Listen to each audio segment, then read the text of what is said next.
It's cold and losing my control. Your light is gone, and lonely darkness fill my soul. I wish that you could save me from my isolation. It's way too complicated. Let's stop this conversation. Let's stop this conversation. We got no relation.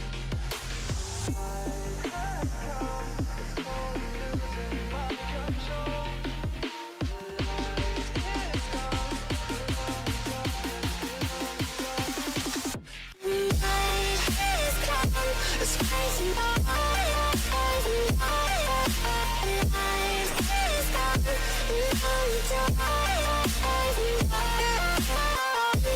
You could save me from my isolation. My ways you complicated. I stop these conversations.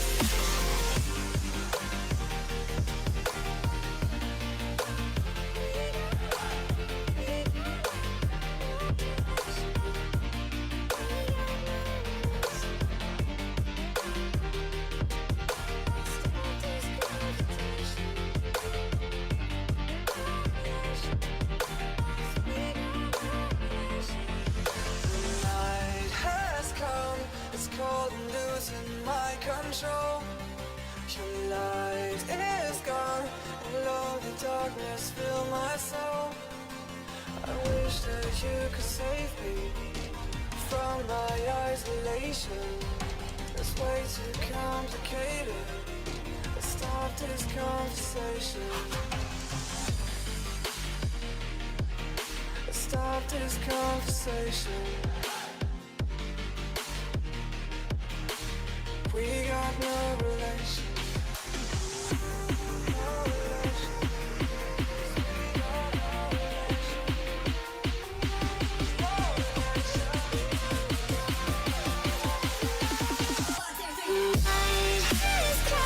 It's crazy.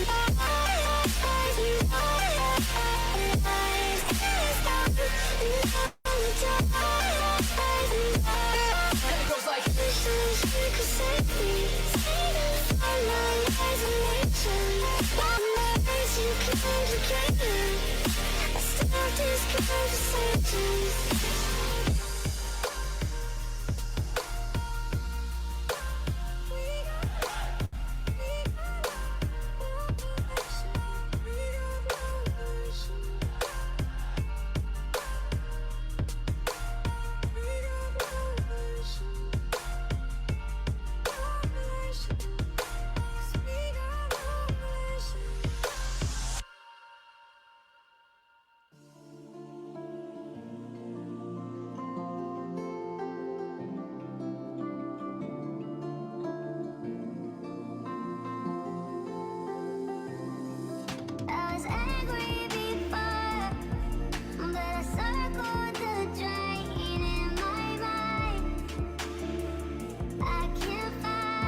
Good morning, everyone. Buenos dias.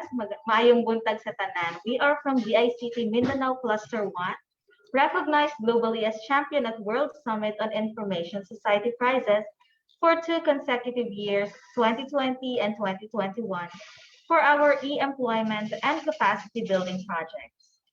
I am Dana, your host for this event, and on behalf of our Regional Director, Director Maria Teresa Camba, and the entire DICT, muchísimas gracias for joining us. Welcome to our webinar on digital transformation technologies. This is the second day and our topic will be artificial intelligence. Joining us are a total of 216 participants from Zoom and 46 from Facebook Live.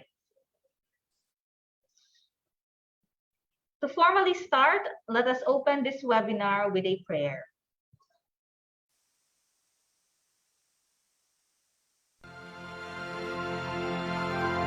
He is exalted, and He is exalted and high. I will praise Him. He is exalted, forever exalted, and I will praise His name. He is the Lord,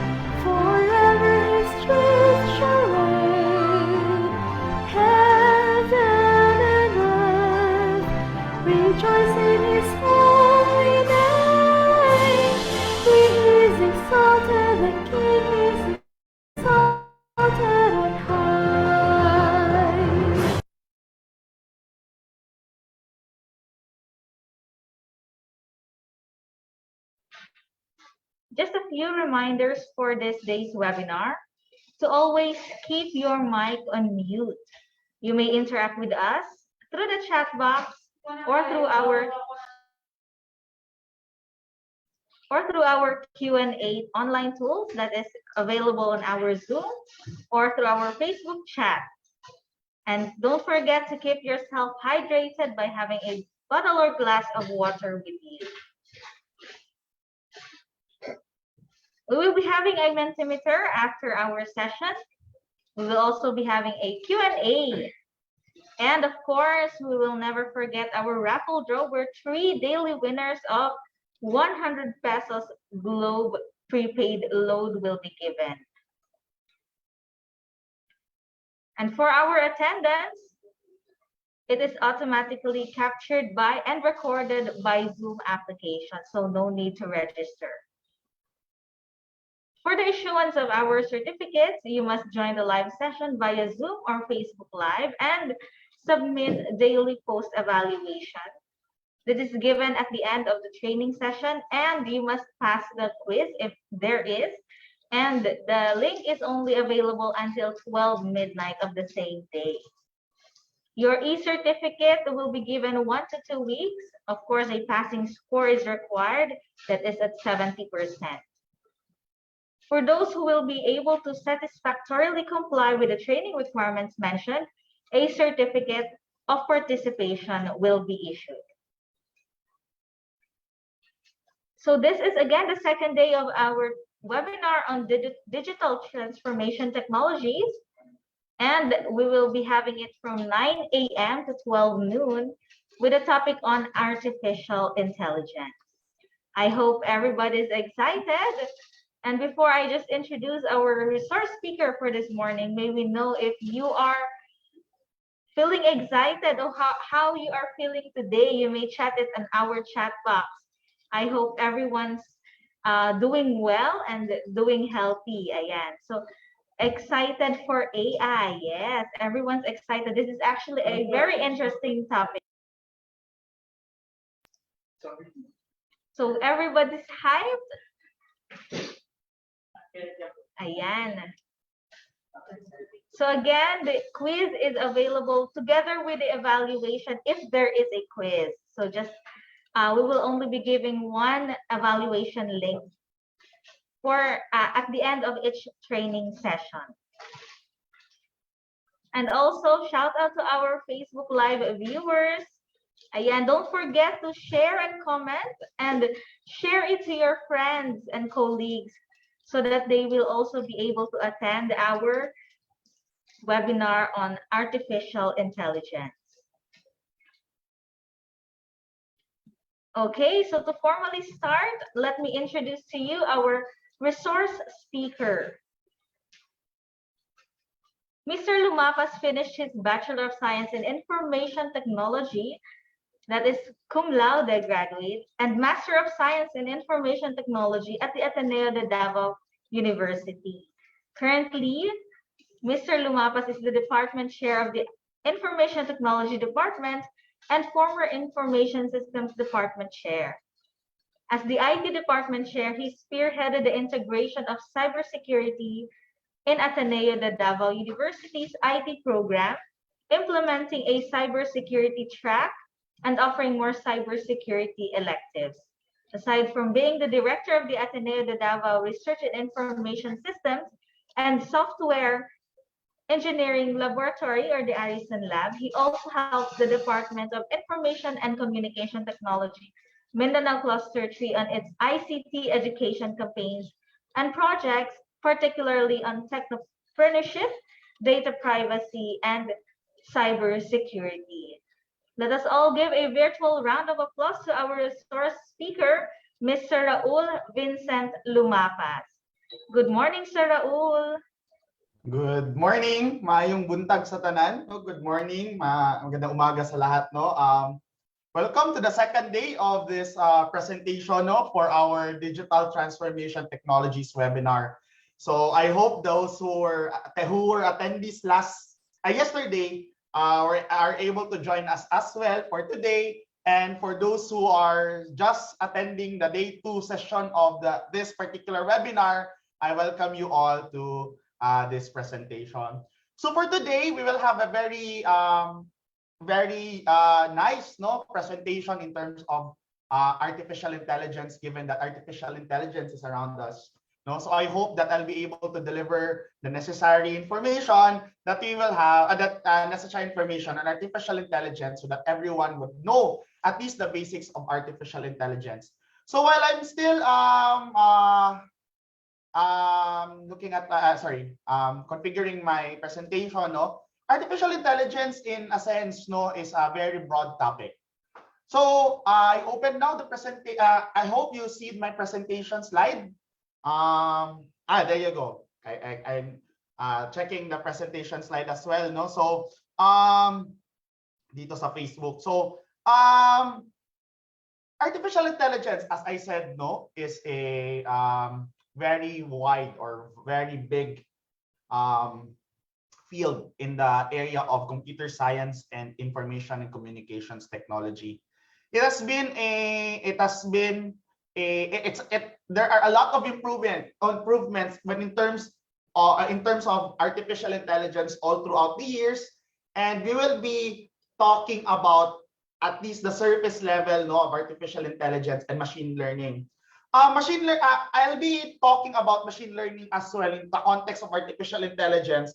And in a sense, I will be talking more of machine learning, more as a subset field of artificial intelligence, more than the other things such as I'll be discussing NLP as well, I'll try to do a demonstration later on, a simple programming demonstration in terms of particularly on natural language processing, focused on sentiment analysis. This is a very simple program to determine if a particular tweet or statement is positive or negative or neutral. So again, for those who were not able to join yesterday, I'm Vincent Numapas. I'm a faculty member and the director, a faculty member of Ateneo de Davao University. I'm the current director of the Ateneo de Davao University Research and Information System and Software Engineering Lab. Actually, there are a lot of domain experts, far better than me in terms of artificial intelligence and data science here in Ateneo de Davao University. So maybe next time, you would be able to invite my colleagues from Ateneo de Davao University to conduct a much deeper artificial intelligence and machine learning talk or webinar for everyone. The Ateneo de Davao University has been offering the Bachelor of Science in Data Science since last year, and that speaks of the necessity to really learn machine learning and artificial intelligence at the current time. If you would see the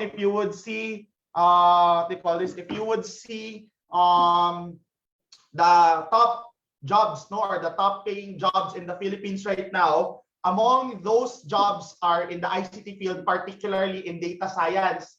So when we are talking about artificial intelligence and machine learning, we usually generalize it in the context of data science, So that's why we have a Bachelor of Science in Data Science, even for example, Ateneo de Manila and other universities as well. So there are a lot of experts in data science and machine learning and artificial intelligence, primarily because it is a very hot, I would say a hot research area or domain area for computer science and information and communications technology. I've been part of different AI data science project even before. I am particularly focused in terms of natural language processing on sentiment analysis, for example, and I have done some researches on NLP. But NLP is just a subset of artificial intelligence and data science in general, We have a lot of fields. We have, for example, we have like robotics, We have robotics. You have deep learning. You have neural networks, You have for those who are familiar with who are in the math field, no? So you have your statistics, no? Being a important field in data science. That some people would say, no, na data science, no, particularly data science and so artificial intelligence and machine learning are statistics in steroids, no, they would say, no. I think we need to start, no, in terms of looking at what artificial intelligence is and how does it affect us, no. Let's try to relate it as well with our lesson or with our webinar topic yesterday, particularly on cloud computing and how it's being affected by artificial intelligence. So this is the presentation slide will be made available later on. I'll be posting a link. I've already uploaded it, and actually I've already sent it to the DICT members of the DICT later for sending as well. So here are the topic outlines. It might be different from what has been indicated there, but I have compressed it based on first the needs of the audience rather. No, I see that our audience is composed of different people from different industries and different institutions. So I think it would be better to focus in terms of what artificial intelligence is, how does AI work, what is machine learning, and what are the approaches to AI and machine learning. So the part 4 of this presentation gets a little bit complicated. So I'll do my best to make it as simple as possible. But then again, these things are being learned by students and by people from the industry in a very long time. It's actually a big course, no, or a big subject. So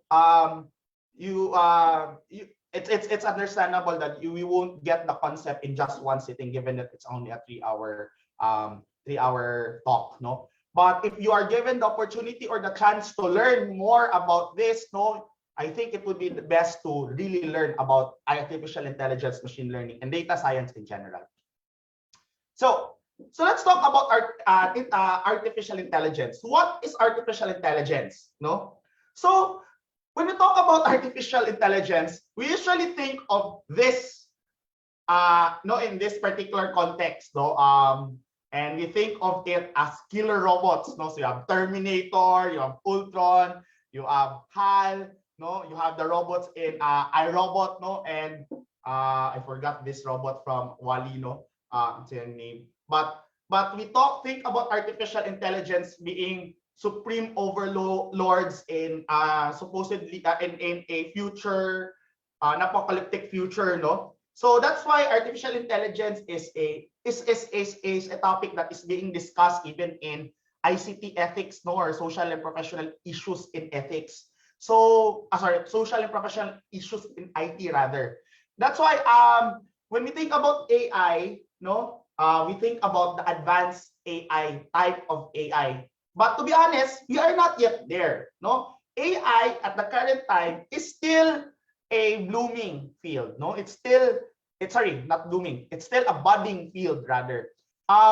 It's not relatively new. AI has started around 1950s, no, even at the start of our computer in the start of the computer era, no.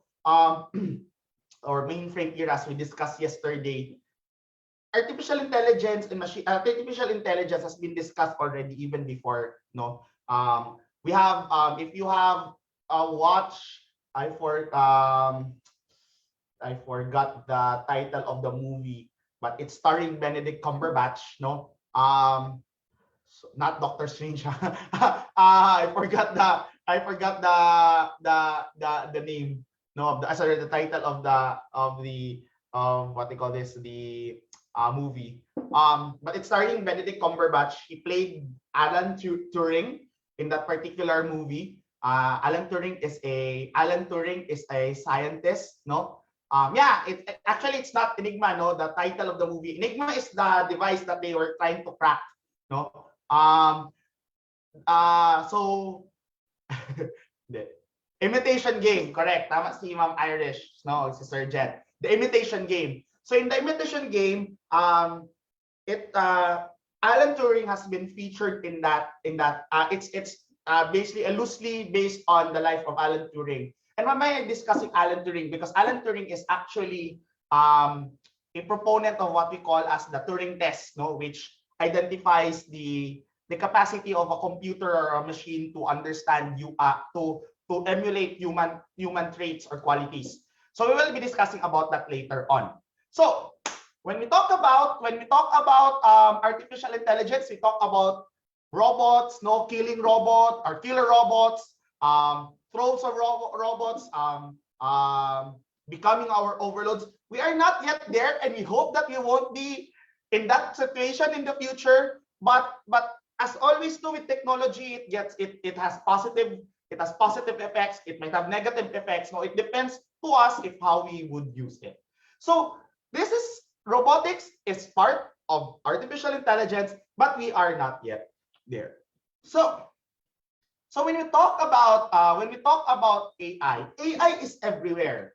Whether we notice it or not, artificial intelligence is everywhere. It's in your cell phone. You have used artificial intelligences before. You have been affected by artificial intelligence in one way or another. It's guiding critical decision in every field, from finance to health. No, you would ask, no, how does a bank decide if they would give me a credit card or not? No, it's because of your credit score being analyzed by the banks. No, or how does Lazada know about my preferences? No, when we talk about machine learning, no, there has been a study on Walmart shoppers. No, this has become a popular study. Some said that it's fake, others but said there is no. But there's a study, no, that talking about Walmart shoppers. No, kabalo man mo Walmart, no, mura siya SNR, no, mura siya shopping groceries establishments sa US. Na those who buy diapers tend to buy alcoholic beverages as well. So they try to space alcoholic beverages and diapers and baby products closely, because they would know that those who would buy diapers or other baby products would buy alcoholic drinks. There's even a case even before, no, that because of artificial intelligence and machine learning algorithms, that a particular dad knew about a girl's pregnancy or about her daughter's pregnancy because of the analysis, no, of the products being bought by his daughter, no, na analyze ng vendor, no, na buntis to most probably ang girl. So they knew that the girl was pregnant. So there are a lot of implications like that. Another thing, no, data is very important. No, data is an essential thing when we talk about AI. Maybe, for example, this has been a trending topic here in Davao. No, I'm not so sure if you know about the Davao QR system. There's a QR system here in Davao kasi. And it records, no? It records. I think everywhere meron namang QR, but there was a post, no? Because Davao City is handing out this Christmas gifts, no? There are posts, no, na showing that a particular husband is going to no? So nahuhuli ng mga asawa, so on and so forth, no? Actually, you can use those data to analyze, no? For example, traffic, no? So because that's tracking, correct? Tama si Sir Jeremiah, that's tracking. And you have a trove of data there of people going in and out of establishment. So if you have that power, no, if you have that data coming from your QR systems, you would be able to analyze foot traffic. You would be able to analyze even, in a sense, no, you would be able to analyze heat maps for COVID transmission, so on and so forth. The problem is, if there any interest to analyze those data, and second, if the data it can be made available for others for analysis. So you have a lot of data. You yourself know that you have a lot of data. Inside your cell phone, you have your cellular numbers, no? You have your phone call instances, your text messages, your chat, for example. Those are data being analyzed by companies such as social media. And you are affected by AI. You might have encountered this because it's election time, that you might have clicked a particular post that yielded more posts or targeted posts for a particular politician or a particular candidate, election candidate. Just because you click a particular article, you have been targeted to receive those particular ads or particular articles. And that is how AI is affecting all of us. It's driving the algorithms of major companies such as Google, Amazon, Facebook, and even Netflix. When you look at Netflix, for example, sino ba dito ang may Netflix? Raise daw ang hands sa mga may Netflix dito or mahilig manood ng Netflix. Daghan jud kaayo siguro ang nagatanaw og Netflix, si Ma'am Fatima, napay. So, yun, okay, since nagatanaw og Netflix dire, so when you talk about Netflix, Netflix actually gives you watching recommendations because they analyze your watching pattern. The analysis of your watching pattern comes from the data of how long do you watch a particular series, how frequent do you watch a particular series or movie. Do you watch a series or movie? Do you prefer series or a movie? So on and so forth. So the series of questions become data that is fed and processed by the computer to analyze your watching pattern, and hence Netflix would recommend you a particular movie so that you would continue consuming the platform. For YouTube, for example, you would see recommended for you videos. So those are instances of AI being used to analyze your content, to analyze your patterns, so that they would be able to push more content to you so that you'll be continuing using the platform. And it's what puts the smart in our smart devices like Siri, Alexa, and the Google Assistant. So for example, here in my room, I would just say lights off for a particular Harry Potter spell, and my room lights is turned off. So that's IoT, as we discussed yesterday. So I can just turn off my lights, wherever I am or whenever I would like it, using my cell phone. But in a sense, it has also been controlled, in terms of data. They would analyze your data coming in and out. For example, Siri, you would ask certain things for Siri.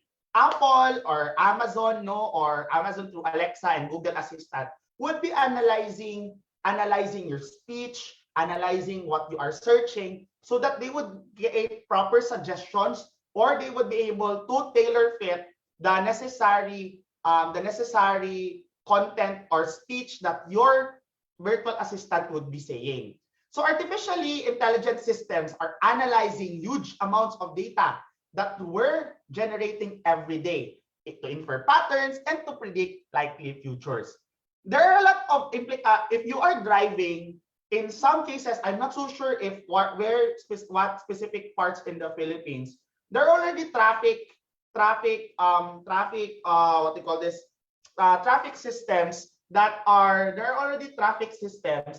are smart traffic systems, meaning that it analyzes patterns of people going in and out of a particular place, traversing a particular road, so that it would make proper decisions as to when to stop and when to go. So there are instances of things like that. So you might look somewhere, you might look sa gilid nimo or sa imong cellphone, and you would see that AI is always there already. That is why you need to be careful, because as they always say that, for example, in Facebook, since it's a free platform, you are the product of Facebook because they're analyzing your data.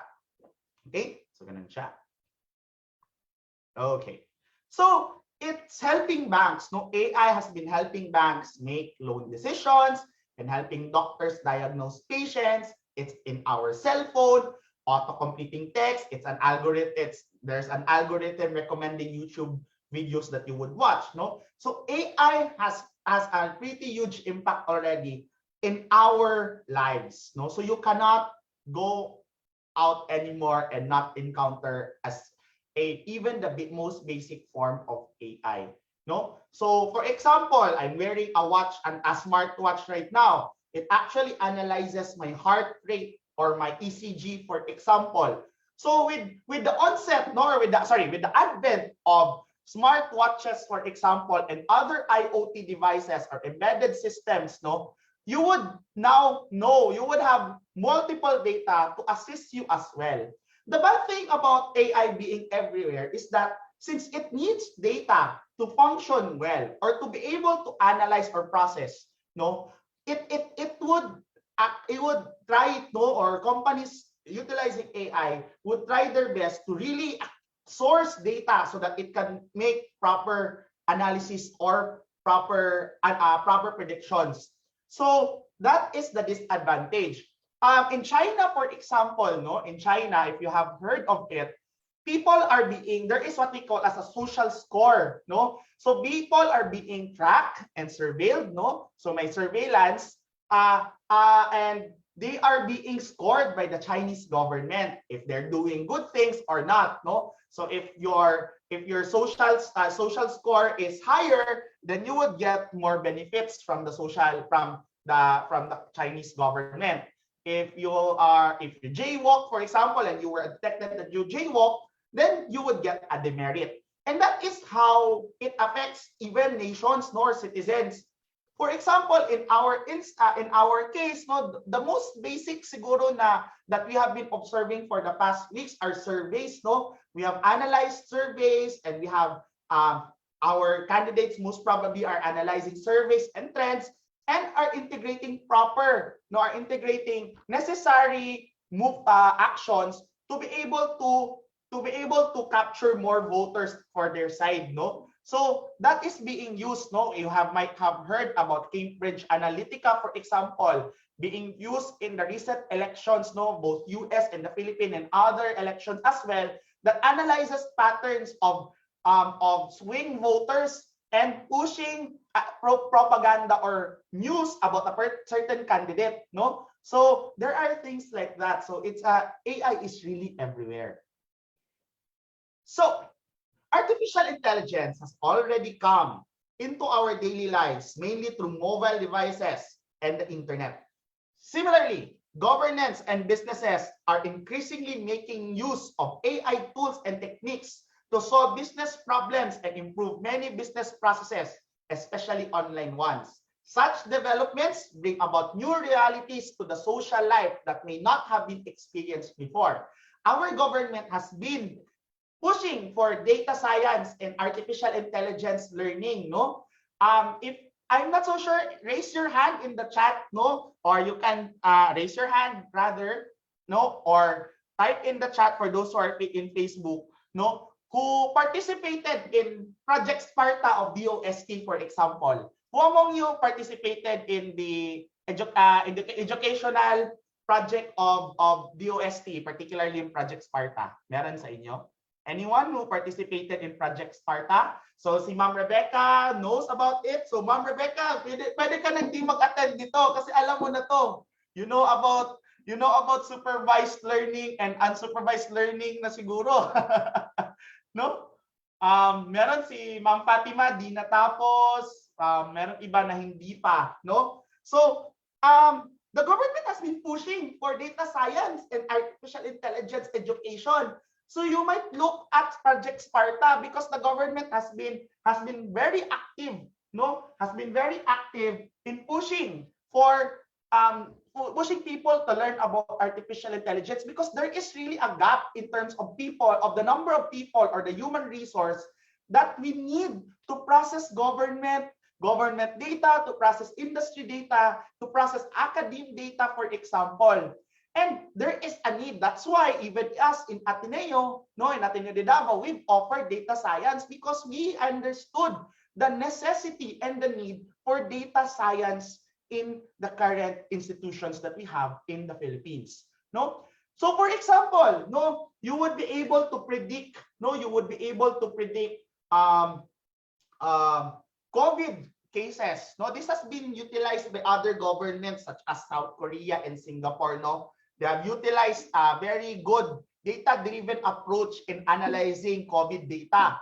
No, even though it's very hard, no, it has been proven that it's very difficult, no, to analyze data from COVID patients, no, and analyze it and process it to check for COVID, no, or to predict COVID instances or cases.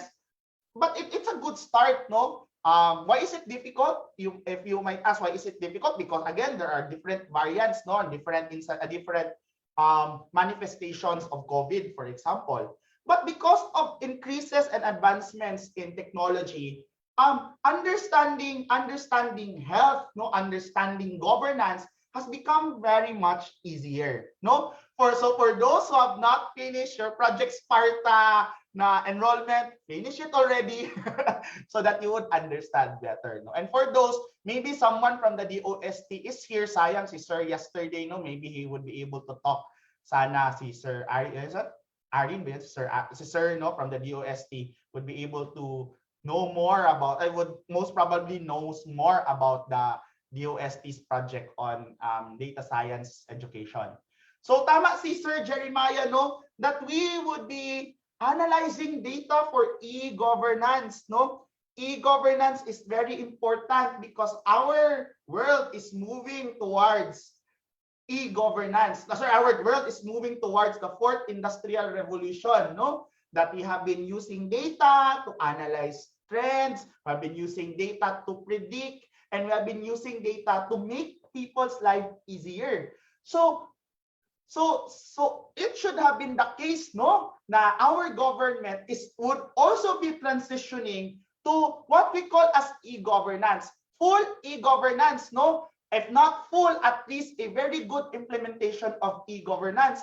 And how do we apply AI in e-governance now? Sige na. And how do we apply e-governance to our, AI to our implementation of e-governance?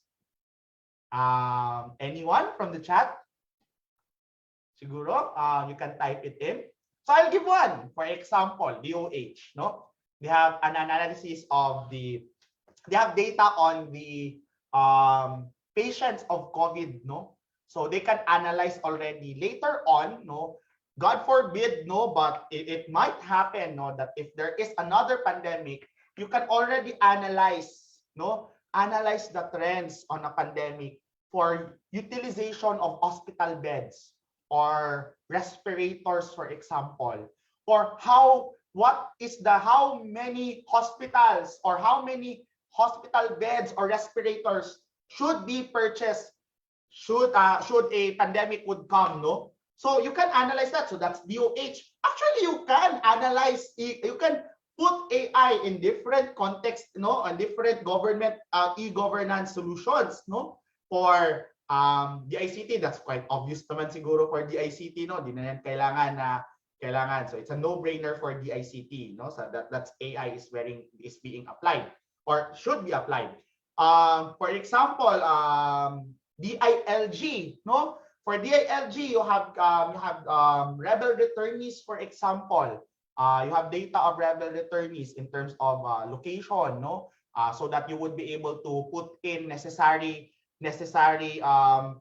resources for them, no, since they have trusted the government again, no. So you need to analyze siguro the necessity of resources and the trend of the resources being allocated to a particular location, or for example, prevalence of drug use in a particular community, no. So you have things like that. Some controversial applications of AI would involve policing, for example, prediction of potential crime that would be happening up to a particular location. That has been analyzed before, nor that has been done before, but because of certain biases from programmers or from developers or from those who are doing data science, it might be it's actually an ethical question or an ethical issue that is being pondered in terms of AI. So e-governance can be affected, no, is heavily affected by AI, and e-governance is a e-governance should be applying artificial intelligence and data science. Agree tayo? Do we agree? Ba? The question then there is if it's easy to apply AI in our current institutions. Now that's a different question. We have issues of interoperability. No, we have issues of transfer of data, no, and so on and so forth, security, and I'm not so sure, no, if AI would be among the priorities, no. But while we are moving towards the 21st century, the fourth industrial revolution, it would be best to capacitate ourselves as to what AI is and what AI is and what data science is, no? So yun. So let's move. Actually, okay. So AI is everywhere, no? Kahit pagyapon na sa AI is everywhere. So when you buy something in a big store or online, you have one type of AI deciding which and how many items to stock. So it actually helps our sellers, no, our business entities to analyze trends. For example, mas marami yung bumibili ng this particular product at this particular season. So you would restock, no? And our machines, our computers can analyze that, no? Loans, as I've indicated earlier, is also an application of AI. So let's have a simple definition of AI. I know not everyone are technical people here. I know that many of us are government workers, no, whose focus is on the government transactions that you've been assigned to, the government processes that you've been assigned to. So how does AI affect me, no? And what is AI in the first place, no? AI, in simplest definition, is the attempt by humans to make machines smart. And why do we need to do that? And why the heck are we doing that, no? Why are we attempting to make our machines smart? It is because machines, no, our technology, our new technology or technologies helps us to focus on things that matter. This is a typical question, no, in social and professional issues in ICT. Now, why do we build technology? We build technology not to oppress, but we build technology to help, no, people. If we build technology to oppress people or to make people's life difficult, then that's not good technology. It's not effective even as a technology. It should not be the case, no, when we develop technology. When we talk about AI, no, we try to build computers much better, no, and much smarter for it to supplement our needs, no, or to supplement our work. Sometimes we are met with concerns, no, or with issues that are very pressing, no, that are very difficult, that it takes us a lot of time to solve it or to analyze or to put in a solution. But with the help of our machines or our computers, we might be able to understand what are the pros and cons of a particular decision, such as in the case of decision support systems, no? So for the government, no, would it be nicer to just have the machine analyze and produce a solution, and when you analyze the solution, yeah, most probably this is the best solution, no, this is the best fit solution. That would make things easier for you, and that would make things better, no, because your decisions are data-driven decisions, and that is something that we are having problems here in the Philippines sometimes, no, that sometimes our decisions in government institutions, in industries, and even in the academy are not data-driven solutions. These solutions are arbitrarily decided by leaders or by heads or by bosses, and that should not be the case, because once you decide for something, it might have some implication, not just at the higher level of the institute or the organization or the institution, but also it cascades down, no, and even affects the lower levels much harder. So intelligence, no, and artificial intelligence. So we'll talk about it, no. So intelligence is such an important part of what makes humans unique. We are, if you subscribe to Charles Darwin's no, theory of evolution, no, we are the smartest type of animals in the world. And if you subscribe, but if you think that man has been created, no, is created by design, no, we gain dominance over other creatures of the world, no. So we our dominance comes from our intelligence, our ability to analyze and understand, and more than that, no, empathize, no. So intelligence is such an important part of what makes us unique. That until recently, the embodiment of intelligence in a machine was almost always accompanied by a humanoid robot, which is not the case anymore. But the heavy application of AI is on robotics, and the most prevalent and the most obvious application of AI is on robotics. No, medyo yung iba hindi masyadong obvious. So conventional wisdom holds that AI is aimed at imitating human intelligence. But we still do not know how much about human intelligence or the mind works, because that's still a big question in psychology. So in addition, any design is limited. Any design is limited to the designer's abilities, obviously, when we talk about AI. And that goes for the design of intelligence as well. So when we talk about AI, you would hear, no, for those who took the Sparta course, no, courses, you would have realized, no, that when we talk about artificial intelligence and data science in general, we talk about concepts related to the human body, like neural networks. It's based on our own neural networks, no, our own synapses connecting to other synapses, no, our own neurons, or our own neuron cells, no, working together to pass data from a certain point in the body going to the brain, and then the brain processing it and gives a particular feedback.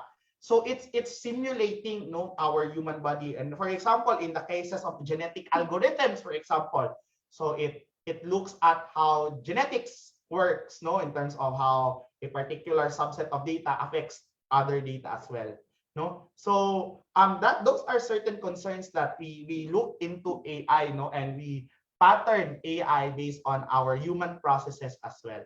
That is why AI is a very human, in a sense, no, is a very humanistic area, in the sense that it's based on certain certain human concepts, no. But there are also concepts related to AI that mimics nature as well, in the case of artificial life. Okay. So recently, however, AI is much more concerned with stimulating any intelligent task or behavior, similar in the cases of the processes that I've indicated, that can be observed by worlds of humans, animals, or plants. So artificial life is a field, no, related to artificial intelligence. So when we talk about AI, no, AI then is concerned with any intelligent activity that machines can show. This activity can range from a robot's behavior to grasp an object, no. If you watch Iron Man, you have Tony Stark's robot, no, robot claw assisting him to make the Iron Man suit, for example. And move into another position to chatbots conversing with consumers via natural language. You might have observed this when you are talking to an online store, or you yourselves manage an online store. When you talk about online stores, you would observe na you can put in an if-else statement or a decision statement, no, na if a user clicks on this would be the reply, so on and so forth. And that becomes a convenient way of communicating with users using simple ways of artificial intelligence and data science, no. So today, along with the development of devices that assist us, one of the important goals of AI is to provide answers we would never arrive at by finding those answers within our own massive archives of information. And we have a ton of information floating around the internet, encased in our own servers and storage units, so on and so forth. No? And at the moment, AI focuses on many different tasks in narrow domains. The idea of simulating the whole human intelligence is there, but our understanding of AI is narrowed in focus in terms of supporting humans in their own processes, work processes, no, even for entertainment, so on and so forth. For entertainment, for example, we have, when we talk about gaming, you would say na, gi-on ba nimo ang AI, or did you turn on the AI, or na-on mo ba ang AI, no? So AI is a computer player, no? So when we talk about AI, so gamers would say, okay, turn on the AI or turn on the AI player, because the computer plays the game with you and analyzes the situation and puts in necessary actions to apply for that particular situation, no, sa game. Okay.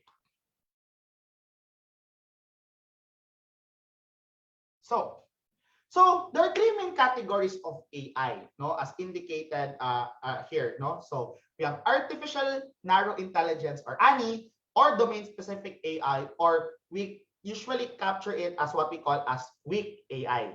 We also have what we call as artificial general intelligence, or AGI, or what we usually call as strong AI. And we have ASI, or ASI, or artificially super intelligence, which we have not yet encountered at the current time.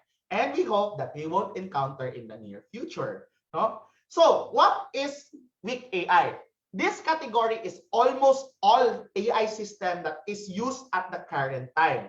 This type of AI is characterized by specific domains for which a model can actually be based on rules or boundaries governing the domain. And that's the usual case that is happening right now. We have data, we feed it to a machine, and then the machine gives us a particular result, no? Input, process, output, no? And that's the case usually with our weak AI. The most of the AI that we have been utilizing, no, or using are weak AI. There are also instances of what we call a strong AI being explored at the current time. So in this type of AI system, intelligence learned in one domain can be generalized to similar domains or an unrelated domain as human beings do. So when we talk about strong AI, we usually think about robotics as a particular example, no? And robotics directed to creating humanoid robots. You will see an example in a while. No, okay. So it is very important to differentiate these AI terms and approaches in order to understand the real capabilities of AI and the boundaries of the hype around AI. Because even before, around 1960s to 1970s, there was a mention of AI, heavy mention of AI even before, no? But the problem is that it waned, no? The interest waned and the fad waned, no? Because and that created a particular winter or gap in AI funding. So medyo nagka-lag ang AI funding during around 70s and 80s. Imagine what that 10 years could have contributed, no, in terms of advancing our technologies. 10 years is a very long time when we talk about technology advancement.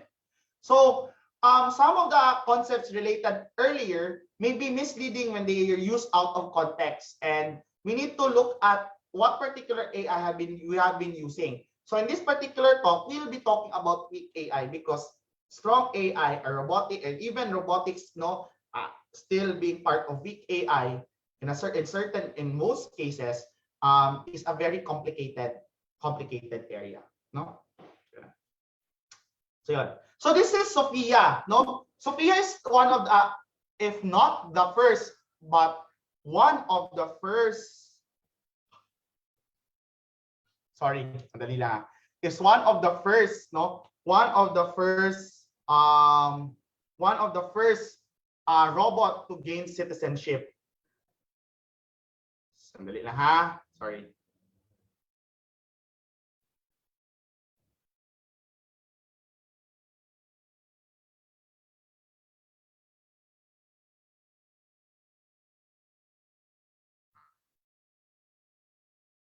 So yun.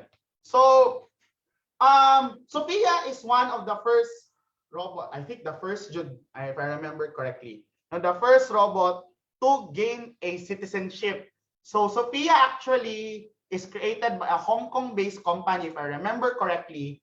Sophia is created by a Hong Kong-based company, but has been granted citizenship by the Saudi Arabia government. Ganun siya. So imagine, citizen na siya, may pa siya citizen. Okay? Ay, sorry. Move na ako.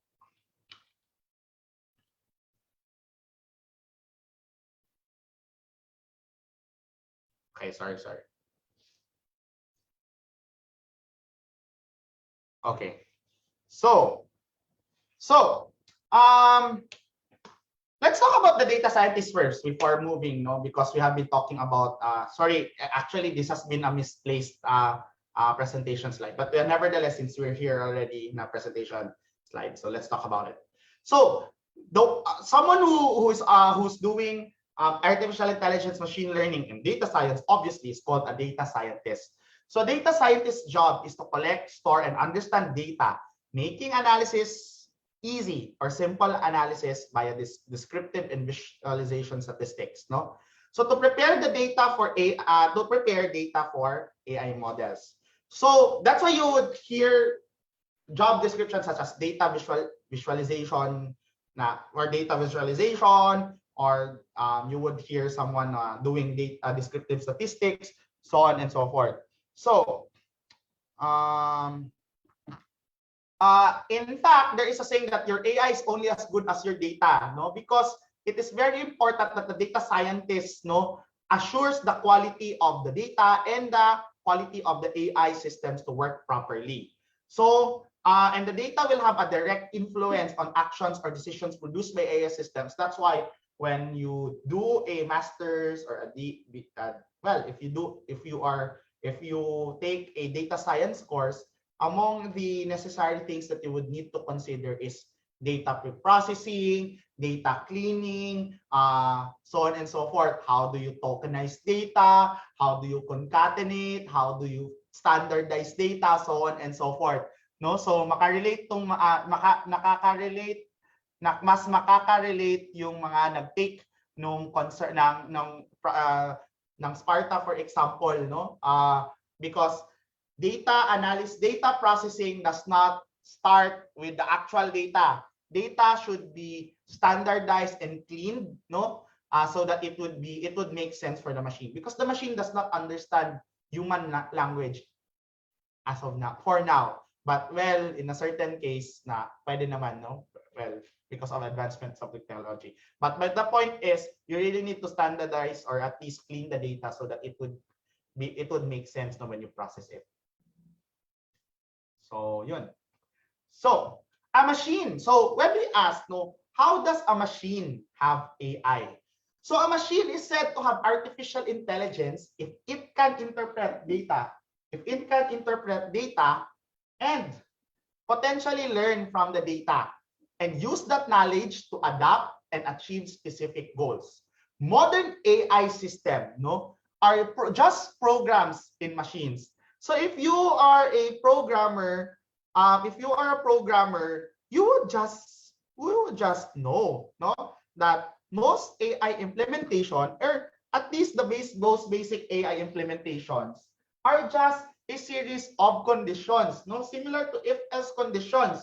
So it's just analyzing if it fits to this particular criteria or condition or not. And that is the most basic, I would say, the most basic way of implementing artificial intelligence, because your machine is deciding to go to this particular condition or not.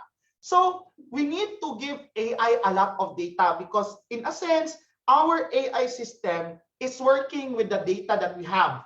If we do not have good and proper data, or a very good amount of data necessary for processing of a particular necessary for your particular action or particular work, it would not work well. So we also need to label data when it is necessary and with whatever information that AI is trying to learn. Think of it this way. The most basic form of AIs, no, particularly katong mga, the most basic way of understanding AI is like you're programming a child, no? When we were kids, we were taught, we were not directly taught by our parents to do this, eat this, you know, and then we get it automatically. When we were kids, we were experiencing a lot of things, no? When we walk, we tumble, natatapilok ka, no? You cry, and then you try again, and then you walk, and then you, the same process, you get, ano, what do you call this? You try to walk, and then pag tapilok na naman, you try to walk again, no? Until you get the proper balance, no? And that's how machine learns, no? It actually emulates what we as humans have underwent, no, when we were kids. In terms of learning how to talk, we repeat and repeat and repeat words to a child so that the child gets the word, try to speak it, maybe fail in the process, but eventually would get to talk, no? So that's how machine learning, in a sense, or AI is being done, no? And how we I think would be a good analogy for AI as well. Okay. So I'll just show you a quick history of artificial intelligence. So we would see here, as I indicated earlier, no, that Alan Turing, a computer scientist from UK, proposes a test for machine intelligence, no, so which is now called the Turing test. Then we also have artificial in 1956. We have John McCarthy, no? We have John McCarthy, and I'll be explaining it to you much more late in a while, no? Coined the term artificial intelligence. And then around 1964, MIT, or the Massachusetts Institute of Technology, has created ELIZA, which is a chatbot, no, under their artificial intelligence laboratory. Now, I've indicated earlier that around 1970s to 1980s, there has been a winter of AI. And what happened during this winter of AI? Because of certain hype on AI, there was a perceived excitement, no, to what AI can do, no. Even with colleagues of John McCarthy saying that at around 1970, computers would be able to simulate what humans do, no. But with great disappointment, that did not happen, because our machines can only do much with what our technology can offer. So you would see later on how big the leap is coming from 1950s, no, going to the current times in terms of operations or calculations per second. So at that time, it's not yet computers like supercomputers were not available, no. A flash drive right now might be a big room in 1960s or 1970s, and that is why there was the fad waned, no. The excitement was lost, and hence funding for artificial intelligence were cut, no, during this particular time. But if it would have continued, we would have much better AI systems, most probably at the current time, no, if ever it has been continued. In 1989, CMU scientists pioneered the use of neural networks. So, this would be a good example. Who among you watched, no? Who among you have watched Startup? Meron ba sa inyo ang nakapanood ng K-drama na Startup? O si Andana. Yes, Startup, no? Si si Bae Suzy, no? Si Kim Son Ho. Sorry, nakalimot na ka sa kay. So in Startup, in that particular Korean drama, no? Yeah, si Nam Jo Hyuk. Sorry, Team Jeep, ano manggod ko? Team Jeep yun manggod ko. So, kalimot na ko kang Nam Ji Hyuk dyan. In that particular K-drama, it has that concept of self-driving cars was actually explored. Even self-driving cars has its own levels of automation, so making it much more complicated. But what I'm saying, no, is that artificial intelligence has been a very big industry already at the current is already a big industry at the current time, particularly in the context of self-driving cars. Um, but self-driving cars were actually explored, no, even before as early as 1989, with CMU scientists creating the first autonomous vehicle called Alvin. So Alvin used neural networks to analyze, no, certain patterns for driving. The only problem that we encounter, no, for self-driving cars is that it has a lot of concerns, ethical concerns and issues that you need to address so that you would effectively work on that particular on self-driving cars, no? So there are a lot of concerns. The technology would also be difficult at that time, given that road accidents are much prevalent during that time. Camera technology, sensor technologies are not that fully intact pa, no, and not that improved during that time. So it would have been difficult to put in decisions as to when you would stop or not. There has been this very good scene in Startup, no, if you have watched Startup, no, that Korean drama, if you have not watched it, and if you are a K-drama fan, you should watch it, no. If you're a K-drama fan, you would know that, no. But if you're not a fan, no, try to watch Startup lang. It's nice, no. In that part, there's a particular scene that there was this that the car stopped, no, that the car stopped because there's a moving object. Moving object is being analyzed by cameras and sensors, no, by the car, and those data coming from those data inferred, no, or sorry, those data that has been gathered by the car was used to analyze the situation and to decide if the car should stop or not. And there are a lot of processes that is being handled by a autonomous or a self-driving car. In 1997, we have IBM Deep Blue beating the chess champion Garry Kasparov. No, as early as 1997, no, AI has already been dominating the field of chess because when in this time beating Kasparov. And then later on in 2011, if you watch Jeopardy, no, that quiz show in the US, no, IBM Watson participated as in a special Jeopardy match with human players that were great players in Jeopardy. And then in 2017, we have a lot of progress pa coming from 2018, 19, 20, but I did not indicate it not there. In 2017, AlphaGo or IBM's AlphaGo beats the world champion KJ, hopefully I pronounce it correctly, in the game of Go. Why is it relevant? Why is the progress with AlphaGo relevant in terms of artificial intelligence? Because because the game of Go, no, if you do not know what Go is, no, Go is a East Asian board game that you put certain pieces of either black and white pieces, no, so you're either black or white, no, and your opponent gets the other color, and then you place in the board, no, your pieces.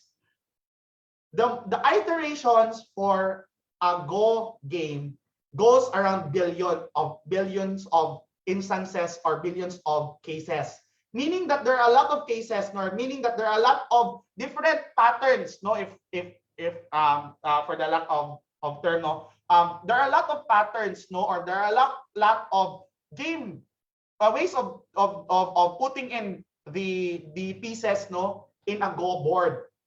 And being able to do that and analyze the situation, analyze the patterns of the human competitor is a big step forward for AI. It might not be robotics level type, but this means that the machine can analyze multiple instances of the moves and be able to get the proper winning move. So that's a big leap, no? So yeah.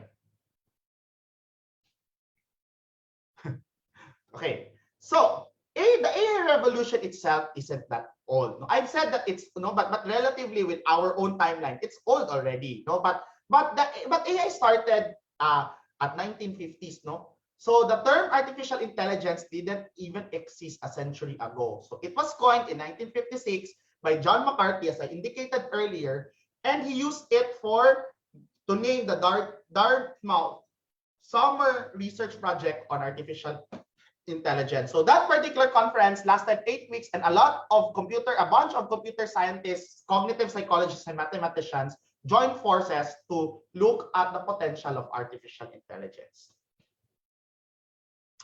So I'll just skip this. No, I cannot skip this. So I'll just skip the first part. So every second, hindi ako skip ang first part. So during the Dartmouth conference, in 1956, the most advanced computer is the IBM 7090. It filled the whole room and stored data basically on giant cassette tapes and took instruction using paper punch cards. So if you watch Hidden Figures, for example, you might get a grasp of this. I have a lot of movie recommendations to nanay. So you watch Imitation Game, you watch Hidden Figures, and then you watch Startup as a series. So every second, I'll try. Every second, the IBM 7090 could do about 200 operations, but it would take around 55 and a half hours, assuming that you did one operation per second and you took no breaks. But it powered the US Air Force ballistic missile warning system. Now, let's compare computing power. At least you would get a grasp as to how big is the computing power before, and why is there not that much progress in AI for the past years. IBM 7090, as I indicated earlier, as the computer at that time, when they had the Dartmouth conference, it was created around 1960, and then it processes around 200,000 operations within 55 hours, or within 2 days and a couple of hours. Now your iPhone 13 can process at around 15.8 billion operations just in 1 second. And well, I have no graphic of the Fugaku supercomputer, but it's a blue panel na supercomputer. The most powerful supercomputer at the current time is the Fugaku supercomputer by Fujitsu. And it processed at around 442 quadrillion operations in 1 second. So imagine the difference in the processing power from 7090 IBM going to even your iPhone, for example. So there are a lot of operations that you can do, and hence AI has been striving at the current time. It's flourishing at the current time, if not striving but flourishing, because we have much more computing power already. So it's amazing. Okay. Imagine your cell phone would have powered the Apollo 16 flight already, and more. So you would be able to the processing power that they have for launching the Apollo 11 launch. Well, it's just within a particular cell phone, So the power that we have in our own cellular phones, and people just use it for ML. Well, ML is okay naman. But you need to do a lot of stuff with your cell phone as well, like learning. So, I'll just skip this na lang. Okay? So, currently, most of the artificial intelligence problems are solved for a specific task, as I indicated earlier, or to a particular domain. Although there are degrees of generalization within a specific domain or for a given task, these are still considered as part of weak AI with narrow intelligence. And despite us, amazing, medyo grabe na ang improvement, When you play a game, medyo ma-pattern na ng character ng AI or computer player ang game, or it can analyze the game patterns already of the human players, but it's still weak AI.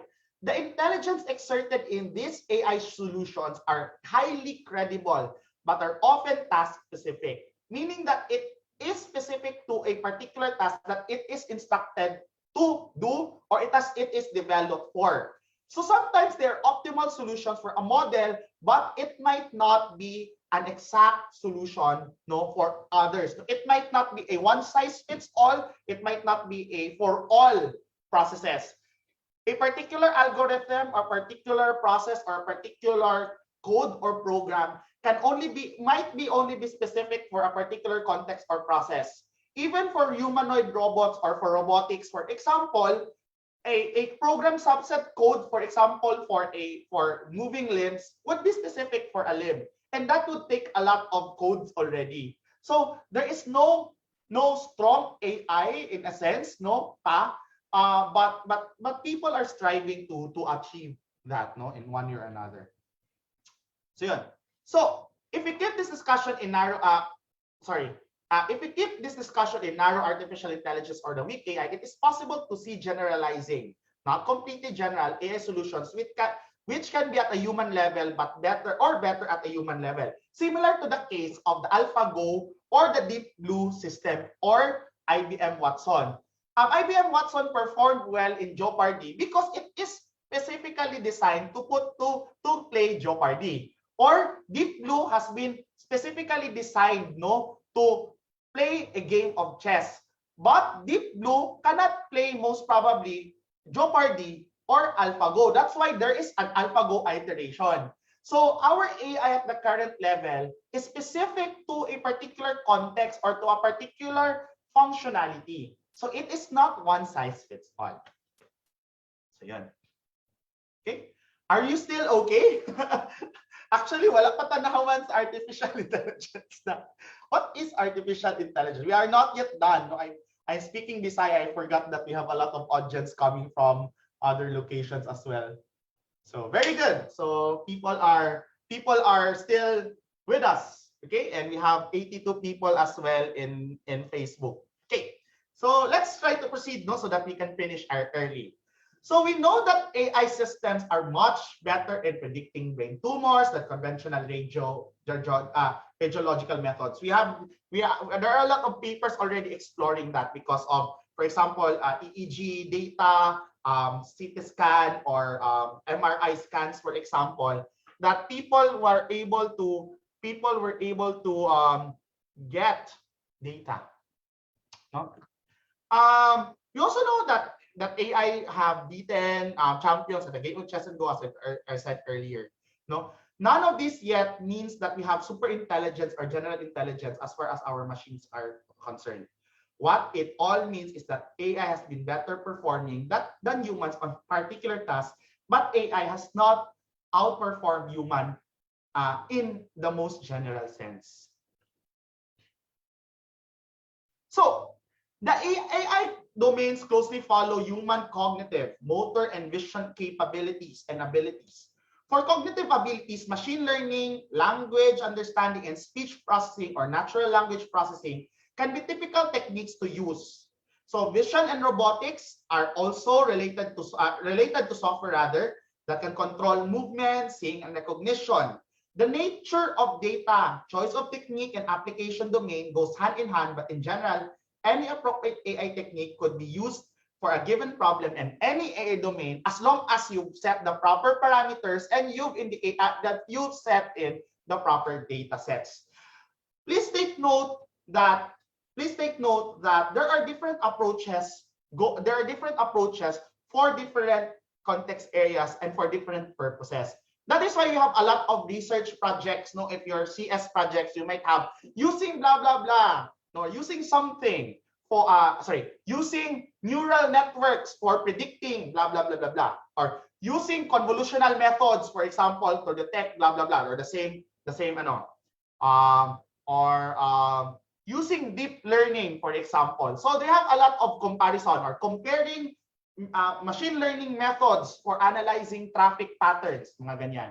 So we have a mix and match comparison of different AI models or machine learning models so that you would derive to the proper solution. And when you talk about AI, which I will not discuss unfortunately in this session because it's too big and it might get confusing, we would always look at the accuracy, precision, and recall, no, of certain models.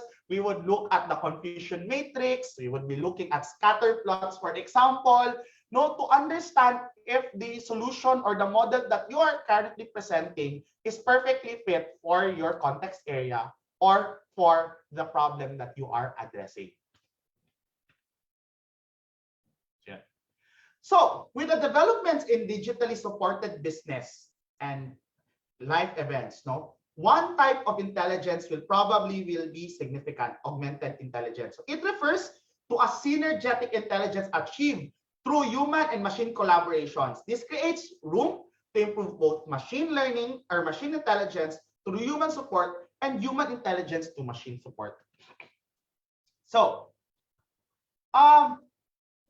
conventionally, one of the most significant, I removed it. Sayang. Okay, never mind.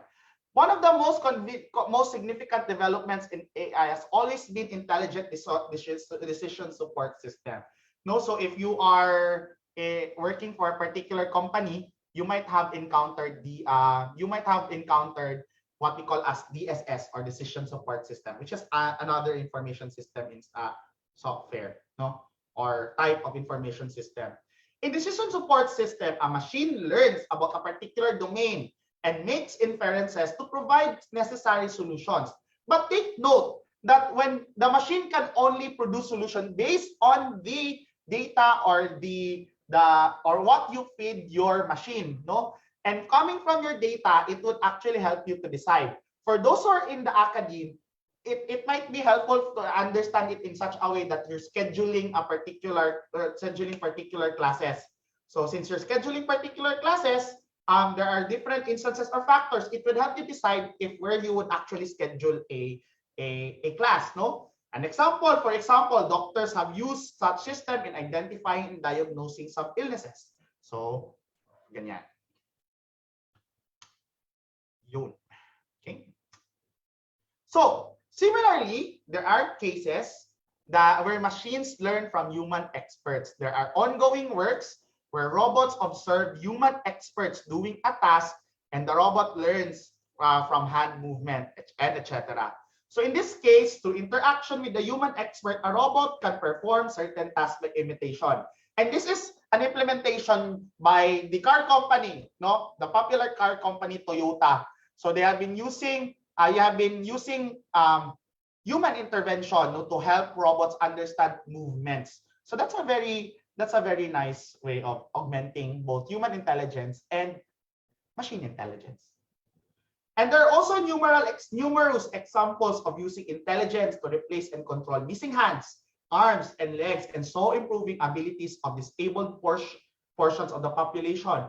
We have analysis, for example, of data of what they call this, of hand movements for American Sign Language, for example. So you would just have a doggle, no, or or something that captures American Sign Language, no, American Sign Language or any other forms of sign language, and feeds it to the other person to be able to converse with a deaf or a mute person, no. So it really helps, no. This type of technologies are what we call as empowerment technologies, no. And we use artificial intelligence to empower people, particularly those in the marginalized sector and those even for those who are in the or those with people with disabilities and other conditions as well.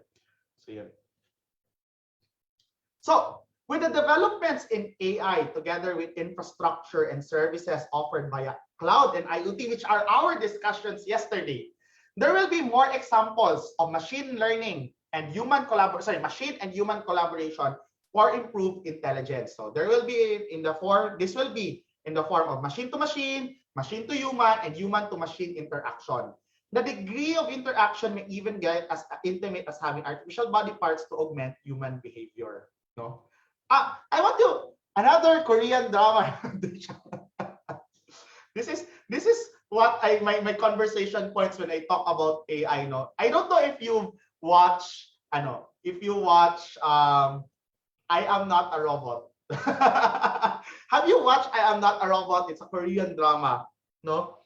So it's a Korean drama, no, na explores, no, the robot. but you a particular group no creating a robot in the likeness of a part of the main character no si Aji 2 ba to or Aji 3 no si Aji 3 so they created Aji 3 to become a personalized robot companion. So and then the main male character there invests on that particular group. But if what my realization there, no, my realization there is that they have not used the robot, no, that much in the series, the robot in that series, because robots really cannot supplement what humans can give, no, empathy, emotions, feelings, no, are some. If we have difficulty implementing basic processes for humans, no, how much more this much more abstract concepts. But robotics should be taken into consideration that it helps humans to gain more, to be able to perform more activities such as for those who are with PWD na problems, no, sorry for that term, with PWD conditions, no, na for example you're mute or you're deaf, and please correct me if I'm using the wrong term, no, hopefully hopefully I'm not using the wrong term, no. So robotics should be able to enable to help those people with those certain conditions, no. So kaya nga no, when I talk about I am not a robot, the robot was not used fully, no, but the robot was used to help out the actual person. So ganun. So yun. So yeah, there is actually a founding rule, no. Isaac, and there's a rule, no, in robotics, Isaac Asimov. I did not include it here, no. But you saw the I am robot na picture kanina. Isaac Asimov laid out the foundations, no, of robotics, rin. But I forgot to put it there because it's, well, it's not robotics, but that's good point, sir, of pointing out that. Okay. So let's talk about how does AI work. Now let's just talk about how AI work, and this is quite short, this particular part. And I need to rush because it's 10:40 already. So AI systems are basically software systems or controllers for robots, using such technique as machine learning and deep learning to solve problems in particular domains without hard coding all possibilities, no, in a software. Sorry. So AI is just a software system. It's something that you can code or program. It's something that you can learn to do. No? And it just solves, and similar to other software system, you code because you have a problem that you would like to solve. So let's talk about some components of a typical AI system. So AI system work on gathered data or data gathered, no, from various sources such as email, online data, internally held past data, etc. And that may include various forms, for example, audio, video, and text. Good thing no, may na-pinpoint out si Sir AJ sa Facebook no na Elysium. I've not watched it actually, no, but Sir AJ no in Facebook said that it's a good movie, no. You might have also heard You, no, si kinsaning Joaquin Phoenix, no. And Scarlett Johansson. So that's another movie exploring in a sense, no, natural NLP, no. Joaquin Phoenix falls in love with a computer system, no, voiced by Scarlett Johansson. So you can also look at her. But it's a sad story. So yun, I have a lot of movie recommendations. It's very difficult to put in movie recommendations for cloud computing, but in AI and robotics, you would have a lot of movie recommendations. So, domains, no, we have machine learning. As I said earlier, machine learning is a domain of AI. You have computer vision. This is also a very big field in AI and in ICT. A lot of people are doing computer visions. Computer vision, even here in Ateneo, we have a person doing computer vision, really. We have robotics, no? We have robotics is also a big big field right now, given that we're moving to the fourth industrial revolution. Here in Ateneo, we have a robotics engineering program, no? And then you have artificial life. You have life being mimicked, no? Well, in conjunction with robotics. And then we also have natural language processing. Okay? So NLP is something that I do, no? NLP, natural language processing. So these are the domains for a typical AI system. What are the techniques that is being used when we talk about AI? So you have statistical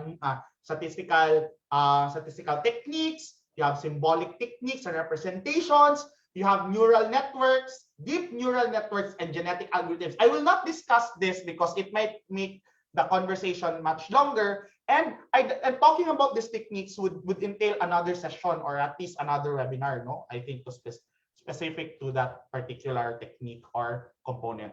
And even the domains, no, these domains are specific. But we will be talking about machine learning, no, in this particular talk. So AI systems are, I moved. And there you go. So once the data is prepared and there is some understanding about the data and an AI technique, such as a model, is chosen in relation to the problem at hand. No?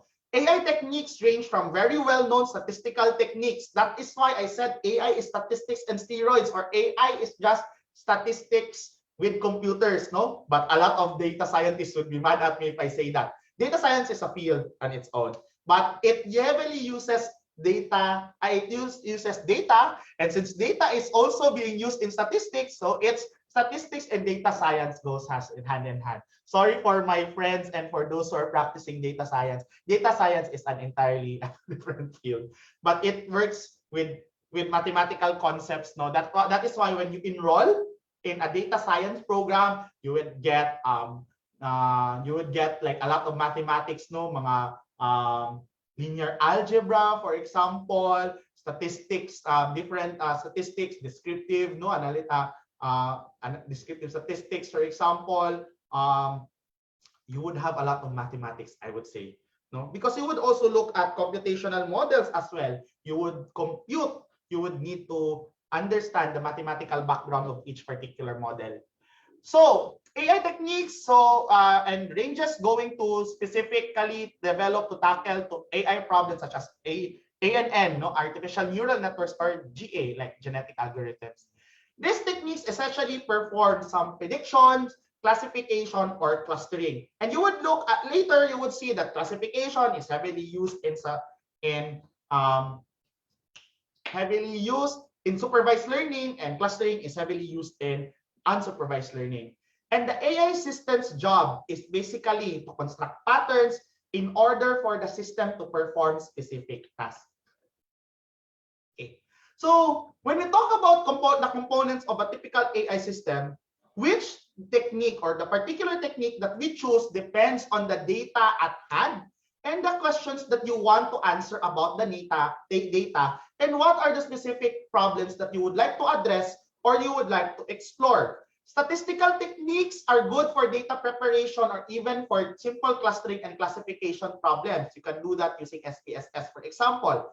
Whereas AI-specific techniques are good for complex data and sophisticated problems, giving you much more concrete results or giving you much better analysis, because data coming from multiple sources or from sources, no, is being analyzed by the machine, and it's being analyzed in relation to the data that has been processed. So that's how it runs, no?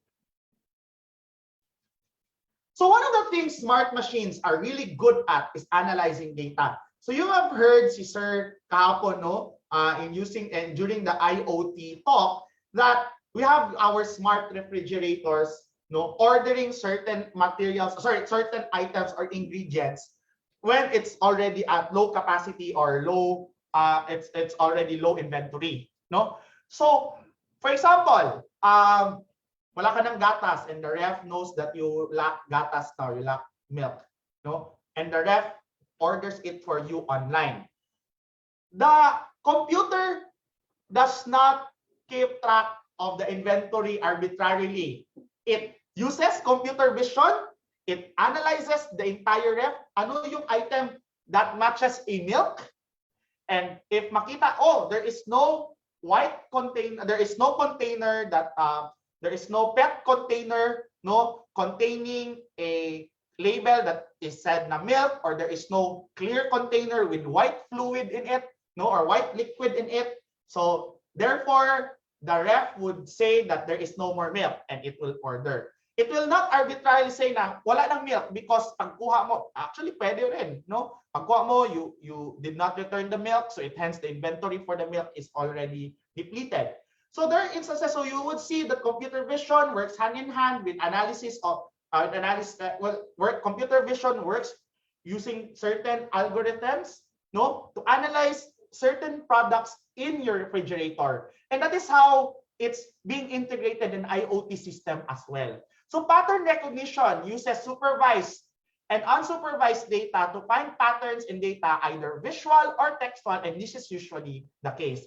But you also use audio data. For example, we have a lot of we have heard of projects about analyzing noise in forests to not to predict, but to warn in terms of instances or of illegal logging, for example, no, or analyzing certain bird chirps, no, or certain bird sounds to identify unique species of birds. So merong mga studies, there are a couple of studies exploring that, no. So that's auditory na analysis of data.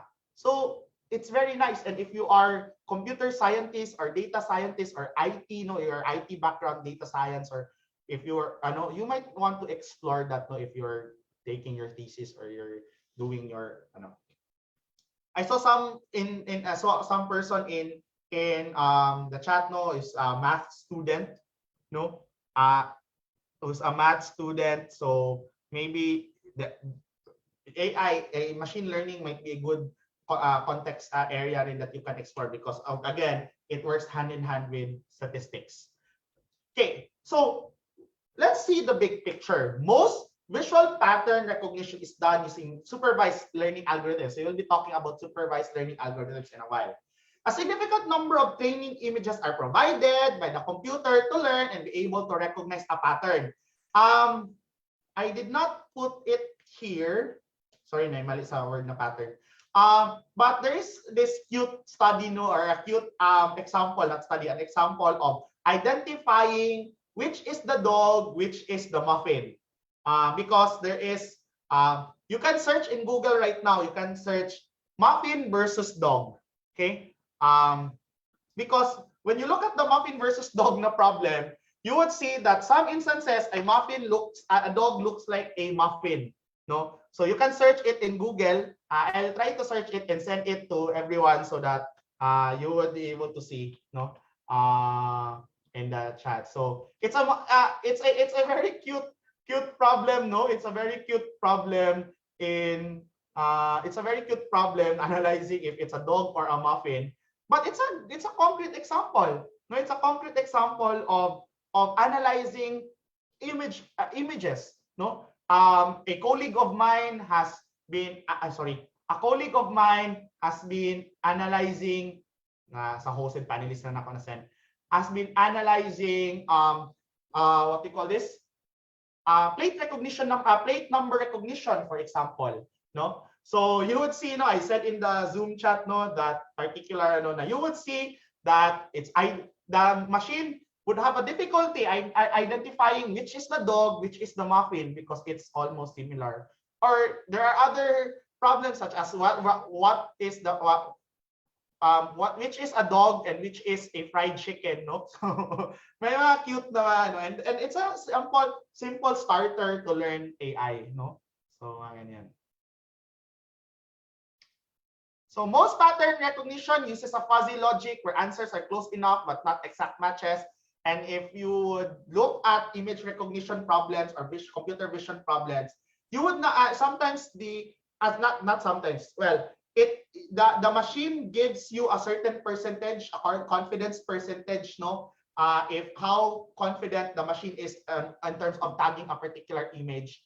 And if it's very confident, like 90 to 100%, it's wrong. No, it has wrong detection. It means that your implementation is wrong. So sometimes it's in very low confidence level because the machine analyzes it based on patterns. Okay, so I'll just skip those other details. So some great futurist mind have discussed in a point in time they called as singularity, but this is something na very futuristic, no? But I'll just skip that, no? You can just read it later on, later on once you receive the presentation slide. So artificial general intelligence, as I've indicated earlier, is the goal of having machine at least as smart as humans, if not smarter. And we hope that they're that's less smarter than us, no, in general.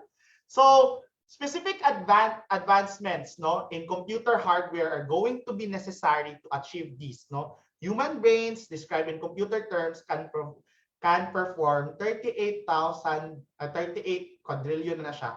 Trillion operation, 38 quadrillion operations in a second. So meaning na, sorry, sobra pa din sa quadrillion, zillion, something, no? Not, so 38,000 trillion, just to illustrate, no? Not even our fastest supercomputer can come anywhere close to that. So our brains are the world's best supercomputer.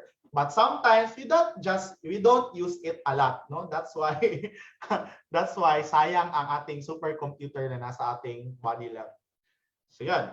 So there are many paths to having a single machine that equals or surpasses human intelligence. So you have your distributed systems, no? Or you have supercomputers working together, to process data. But take note, imagine this. You have a we have a supercomputer level brain, no? But it's housed in a small head, in a small container, whereas our supercomputers are housed in big complexes or big buildings, no? So it means that progress in terms of AI and progress in terms of computing in general has not reached its full potential yet. Maybe later on when we explore cloud computing already, or if cloud computing is already effective, or if there's instance of cloud computing already. So as indicated as an example, chess playing computers eventually beat even the best human grandmasters. But then again, this is just catering to that particular process, no? And this type of AI is what we call as reactive AI. So the reactive part comes from the fact that the computer is responding to the challenges that is presented to it in the present. It has a goal, looks at what might happen, help it reach that goal and make the next move. And this is common for us humans, no? We try to analyze the situation, we try to plan, and then we make our move, and then look at the outcomes of the move. And this is somehow a way of AI simulating our own processes as humans. Yeah. So in many respects, distributed machines connected by a network are already smarter than humans. But humans also have the limitations. No, but it's quite amazing. No, but it's quite amazing that we house a very good supercomputer, in a sense, a supercomputer. It's not always clear what those limitations are and they vary between individuals, but the limitations largely have to do input. That's correct. Because in terms of computing, machines can have multiple inputs. You can process multiple inputs in a machine. And that's the case because maybe you have multiple I/O devices, no? But the case for humans is that first, it's very difficult to multitask. If you are looking at something, if you are looking at this presentation right now and you're looking at me, you might have some difficulty looking at another meeting that you're attending to as well, no? Or for example, if I'm talking to you right now, it would be difficult for me to do some other stuff as well, no? Or to process another stuff or read another stuff because my brain is working on this particular task, no? And that is something that is limited in terms of our processing, no? Because of the input. But computers, they have multiple inputs, no? So processing seemingly is better in computers, even though it's not. Okay, so we're done with that particular. Are we still okay? It's already 11 in the morning. No, it's almost noon. So yun. Okay. Okay pa. So I hope you're learning, no? You're learning a lot. Okay. I'll most probably I'll be, and if the time permits, no, I'll be going to the next slide, but I'll be talking about this extensively kasi. So I might end here later on. Okay? That's good. Kaya pa. That's very nice. Okay? Oh, sorry. There you go. Okay. So, machine learning. So let's talk about machine learning. I've been discussing machine learning since kaninang morning, no? And we need to talk about machine learning actually because it's necessary to explore machine learning when you're talking about AI as a start, no? As a start for introduction of AI. So machine learning, artificial intelligence, and cognitive computing are dominating conversations about how emerging advanced technologies or analytics can provide businesses, industries, and other context areas, no, would have to have a competitive advantages to their business. So there is no debate that existing business leaders are facing new and unanticipated competitors. That's a reality. And these businesses are looking at new strategies that can prepare them at the future. Why are we talking about businesses? Because the heavy application of artificial intelligence and machine learning is on business, no? Which we call also well as another subset, which is business analytics, no, or BI. So you have products such as Power BI, no, from Microsoft, no. So business intelligences, no, or business analytics, no. So it's heavily used in the business or in the industry, no, to help out in understanding or making sense of data coming in and out of certain systems from those businesses.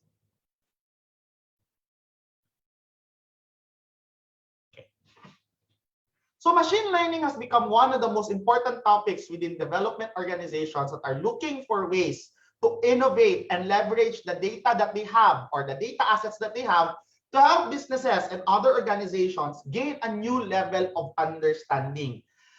Our developers now is not satisfied of developing the program, but our developers are also exploring a way to analyze data to help further businesses in their analysis and performance of their performance of their processes or actions in an organization.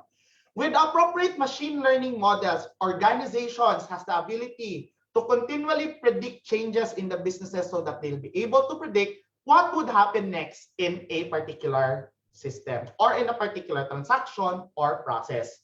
So that is why when you hear about machine learning, no, used in businesses, it's always, you would always hear the word prediction. Can we predict this? What is our prediction? What would be our analysis? What would happen? What will be the trend? So on and so forth. And even in politics right now, machine learning has been used, no, to analyze reading patterns, movement from one side to another, reading of articles, so on and so forth. And that's being used a lot. So with appropriate,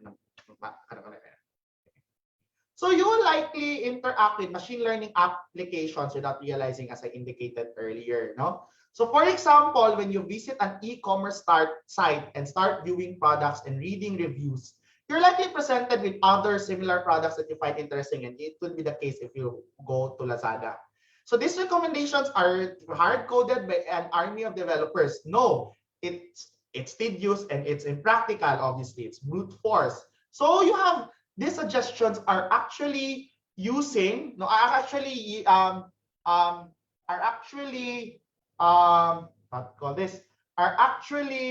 produced by machine learning models integrated in the system or in the program.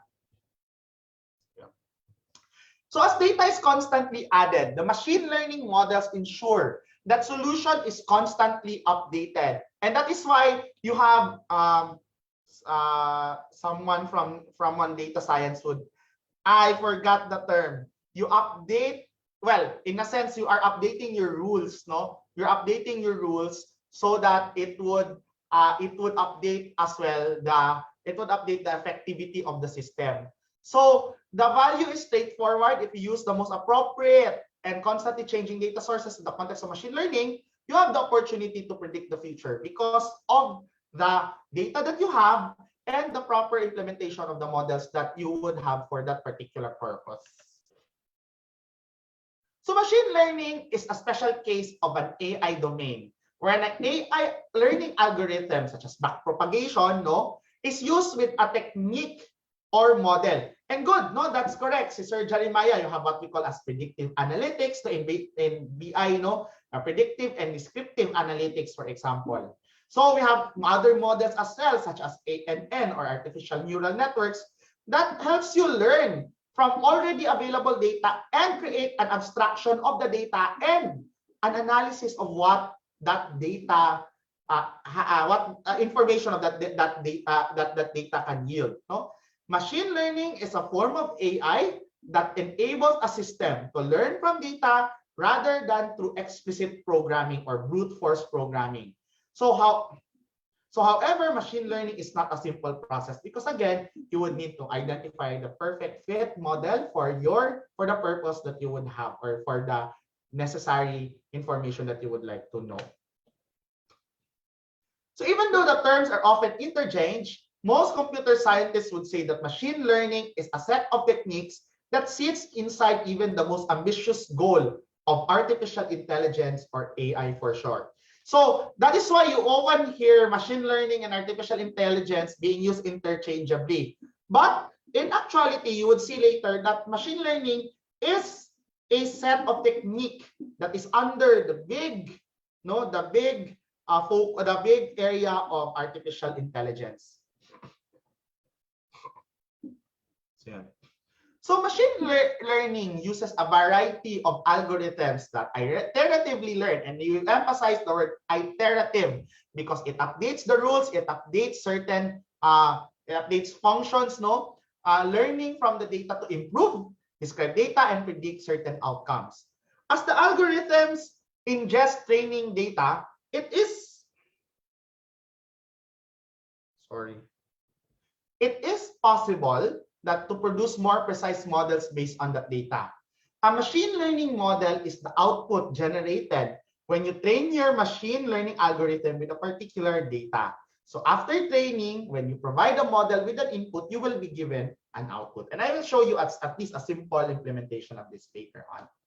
So the model is trained first on some portion of the available data. That's why you would have what we call as a training data and a testing data. Sometimes if you have a data set, you usually divide it at around 80-20 or 70-30, meaning 70% training data, 30% testing data, or 80% training data, or 20% testing data from that same data set. So during training the model, it creates a representation of the data discovering rules or patterns or looking at labels that define the data set in order to make predictions or classification related to the domain. I'm very sorry not being able to really dive into this. It becomes much more complicated if I just put in siguro without given the amount of time. So it would be best that you may be able to look at the different offerings for data science such as Sparta. So then this model is used to make similar prediction or classifications over the unseen data. So if the model works well with unseen data, the AI system is said to have learned the problem. It is used in actual implementation to provide solutions. To provide solutions to those new instances to the problem during actual data. So may sinend si Sir Jeremiah in terms of levels for machine learning. So that's good, So good, at least you would get at least a grasp of the levels, So Jeremiah, may I ask are you in data science ba or are you teaching computer science or data science in a institution? So Sir Jeremiah indicated it here na some techniques and ways of doing this. So si Sir Jeremiah is doing data science. Sir, dapat dili na ka, you should not listen anymore to me because I think you are an expert more on this since you're doing data science. No? Well, siguro review na lang, review, no? But the point, what Jeremiah pointed out are good, no? Things that you can explore in data science, no? Sige, going back. So, yun. So, to understand the role of machine learning, we need to give you some context, no? I need to give you some context. AI, machine learning, and deep learning are all terms that are frequently mentioned when we talk about big data, which is another big term in ICT, no? Analytics and advanced technology. AI can be understood as the broadest way of describing systems that you can think. So for example, like thermostats that can learn your preferences, or applications that can identify people, and other contexts or other systems as well. So this is the component of a typical AI system, no? So there are four main subsets of AI. Sorry, makalimut ko nag-change, no? So we have here artificial intelligence, no, reasoning, natural language processing, or NLP, and planning. I'll be describing it later on. And then under machine learning, you have the different learning models, no, or types. You have supervised learning, unsupervised, reinforcement learning, and deep learning as well, using neural networks. So when we explore machine learning, we focus on the ability to learn and adapt a model based on the data rather than explicit programming. So let's talk about the different subsets as indicated earlier. So reasoning, no, when we talk about reasoning, machine reasoning allows a system to make inferences based on data.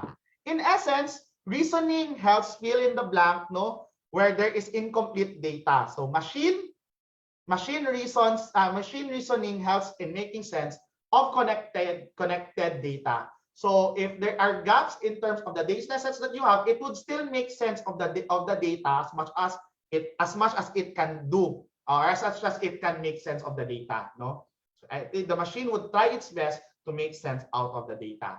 And then you have natural language processing. So NLP is the ability to train computers to understand both written text and human speech. And we have a lot of NLP techniques that we use, no, that even in our daily lives. So for example, if you talk to Siri, or if you listen to automated messages, for example, no, that uses NLP.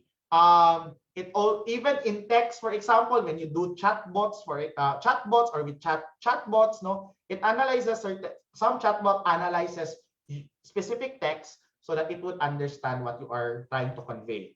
And then planning as well. So automated planning is the ability for an intelligent system to act autonomously and flexibly to construct a sequence of action to reach a final goal. And this is usually in the case of robotics, no? So yun. So, we're almost done. No, we're almost done in terms of the presentation. So let's go, no, at least a brief description of the different machine learning and AI approaches. For those who are in the field of AI and data science, you can also contribute later on because you might have learned more technologies, and you have learned a lot, no, in terms of your training, in terms of data science later on, so that it would make our conversation much more fruitful. Okay, so when we talk about learning algorithms, there is no single way to design machines that learn. Again, there's no one-size-fits-all solution at the current time. The underlying code contains learning algorithms that are programmed, with specific insights or intelligence, no, based on the data provided by the computer. So machine learning techniques are required to improve the accuracy of predictive models. So depending on the nature of the business problem being addressed, there are different approaches based on the type and volume of data that you have. So a particular model might not work with this specific number of data set because it might be lacking or it might be too much, no? it depends as well on the type of data. The type of data, for example, it might not work for textual data. It might work for nominal data, for example, no, or it might work for scales, no. So we have different. We need to consider the type of data as well. And for the sake of this discussion, no, we will be talking only two learning algorithms, which is supervised and unsupervised algorithms. Okay. So I'll just insert reinforcement, no, as to show you a simple description of the learning algorithms.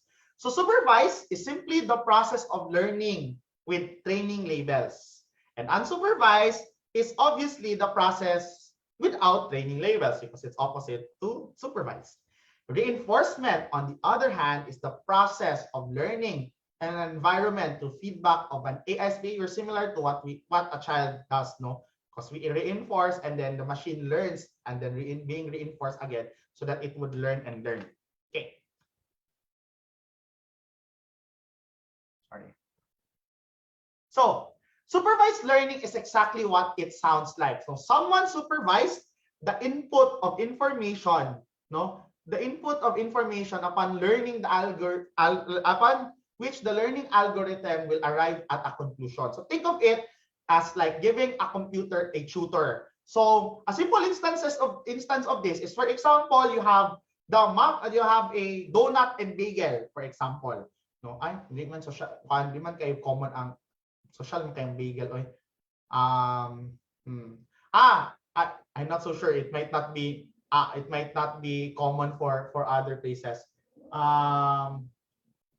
Ano ba?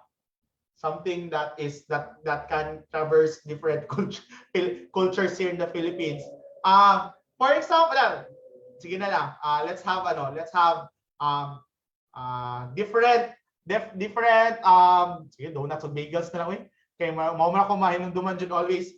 So bagel, I think you know bagel naman, no? I think anyone, I think in one way or another you have eaten a bagel before or you have seen a bagel. A bagel is just like a piece of bread. No, it's shaped like a donut, but it's bread. And then it's very nice that you put in sour cream in it. It's very nice. No, you can buy bagels if there is a near SNR. If there's an SNR near you. Sorry, nag-promote, no? If there's SNR or there is a big store like Landers near you, so you can buy bagels there. So bagels is like a donut. So simple as that. No, it's like a donut, but it's bread. No, well, donut is also bread, pero it's sweet. No, bagel is like more of like our pandesal or the salty bread, no, type of bread. So let's just assume that a bagel is much bigger and weights much more because a donut is much more lighter because mas marami yung air. So when you analyze, when you supervise a particular learning, a particular person would tag a donut as a donut and a bagel as a bagel, no? So a person would put in a label put in a label for a particular item or particular data, no, or in a data set, and then the machine learns that because of these features, it would be assumed that this is a bagel or a donut, no. So one of the most basic supervised learning algorithms is designed around a decision tree. So you might have heard this term before, a decision tree. This is the foundation of expert systems and a series of yes or no questions sufficient for the computer to arrive at some probable answer. So with an expert system, a conclusion is derived based on the program or the program inputs of field experts. So if you see a decision tree, you have, if it fits to this particular criteria, it goes here. If it fits to this particular criteria, it goes to this particular classification. So that is how supervised learning is being done. Actually, taas man yung supervised learning na part. Okay, so more advanced type of learning comes from the use of training data. So unlike an expert system where specific answers are provided by experts, allowing a computer to learn by training provides unique capabilities, such as in the case of the donut and the bagel. So feed the computers hundreds of thousands of cut photos for example, and eventually it will recognize a cat in the photo. So you have a photo, label it as a cat, and the machine learns that it is a cat. So this is a step up in learning because it's based on probability, meaning that it analyzes certain features of the cat and it guesses or it bets, no, it has a certain bet in terms of it being a cat or not.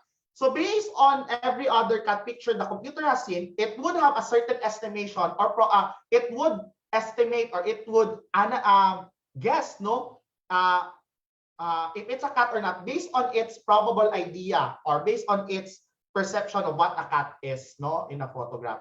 So two common types of learning algorithms of this type is our logistic regression, which is commonly used, and backpropagation neural network. But we won't have enough time to discuss about this then. No? So let's keep this na lang. So yun. So supervised learning typically begins with an established set of data and a certain understanding of how data is classified. So as I said, no, classification is important when you do supervised learning.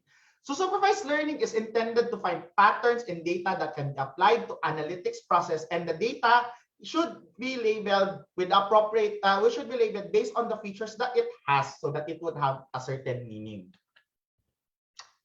And so this is another example. No? So when the label is continuous, it is a regression. So when the data comes from a finite set of values, it's known as classification. So in essence, regression used for supervised learning has to understand correlation between variables. And that is why correlation is also heavily indicated, no, in a lot of supervised learning studies. So an example of supervised learning, this type of supervised learning is weather forecasting. No, by using regression analysis, weather forecasting takes into account any historical weather patterns and the current conditions that you have to predict a particular weather.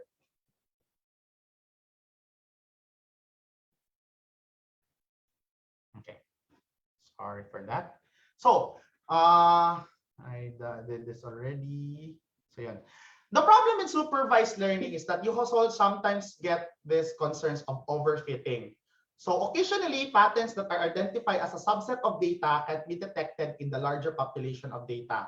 So sometimes, no, if the model is fit or only represent the patterns that exist in the training subset, that creates a problem called overfitting. You are training the system to recognize patterns, but you are not imposing these patterns to the system to a point that it just implies that this is it, no? So overfitting means that your model is precisely tuned for your training data, but it may not be applicable for larger sets of unknown data. So if your data set, when you do supervised learning, you sometimes, you balance, not sometimes, but you balance the training set and the testing set so that you would be able to identify if this particular model works perfectly for data that are not introduced in the system yet, or data that is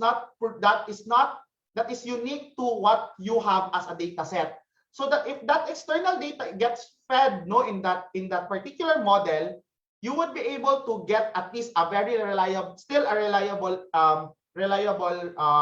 information coming from that model. So usually try to prevent overfitting. So to protect against overfitting, testing needs to be done against unforeseen or unknown labeled data. So using unforeseen data for the test set can help you evaluate the accuracy of the model in predicting outcomes of the results. So that's why you balance it, the testing and the training set. So let's talk about unsupervised learning. No? Unsupervised learning allows for the training of AI using data that's unlabeled and unclassified with the use of special algorithms to allow the AI to learn on its own rather than being spoon-fed by the data or being fed by the data with certain features. No, two common unsupervised algorithms include the a priori and k-means model. Okay, so unsupervised learning is best suited when the problem requires a massive amount of data that is unlabeled. It would be problematic if you have tens of thousands or hundreds of thousands of data that are unlabeled, and you would put a label to that data, especially if that data is complicated. So if that's the case, you don't use supervised learning because you would have difficulty in putting out the labels or identifying the features at least no as an ex as the one supervising the machine, no. So usually you get to see this like in social media applications, no, that has a lot of unlabeled data. Understanding the meaning behind this data requires algorithms that begin to understand the meaning based on being able to classify the data based on patterns or what we call as clusters that it can find. So when you do unsupervised learning, you would understand or the machine would analyze certain patterns that it can detect based on the data set that you have and cluster it together. So therefore, the supervised learning conducts an iterative process of analyzing data without human intervention and until it gets the perfect clusters of data. So unsupervised learning is used in spam detecting technology, no, to identify and flag unsolicited bulk emails, so on and so forth. So yun. Sorry na yung mga dash sa pag copy. So unsupervised learning segment data into groups of example or what we call as clusters or groups of features. So the unlabeled data creates parameter values and classifications of data. So the data sets are being clustered together and being analyzed, no, by the machine na this is another cluster, this is another cluster, this is another cluster. So that's why you would hear like cluster 0, 1, 2, 3 when you analyze unsupervised learning models. So the unlabeled, in essence, this process adds labels to data so that it becomes unsupervised. So once the machine learns about the specific features common for these clusters, it labels it in the process. So unsupervised learning can determine the outcome when there is a massive amount of data. In this case, the developer doesn't know the context of the data being analyzed, so labeling isn't possible at this stage already. So unsupervised learning can be used as a first step before passing the data to a supervised learning process, no, so that you can, like, for example, if it's a big data set, you use unsupervised learning processes first before feeding it to a supervised learning process, since it's already labeled. So unsupervised learning algorithms can help business understand large volumes of data, such as comments, reactions, or ratings. And similarly to supervised learning, these algorithms still look patterns in the data. However, the difference is that the data is not already understood when you look at unsupervised learning. And I will just include this, no, because this is something that I'm at least familiar with, more familiar with rather. So NLP is the heart of modern AI input and output system, like your virtual assistant. That's an input system and an output as well. So the ability to understand natural language provides two important capabilities for systems. The first is the ability to comprehend unstructured data, such as 2.5 million peer-reviewed papers published every year, for example. No, or the second is perhaps the ones that the one that general public is most familiar with is like for example, ability to talk to a computer and understand natural language requests. Like, hey Siri, what's the time now?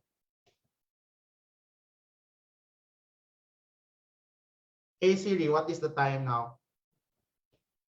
It's 11:26 a.m. So your AI system would reply to you.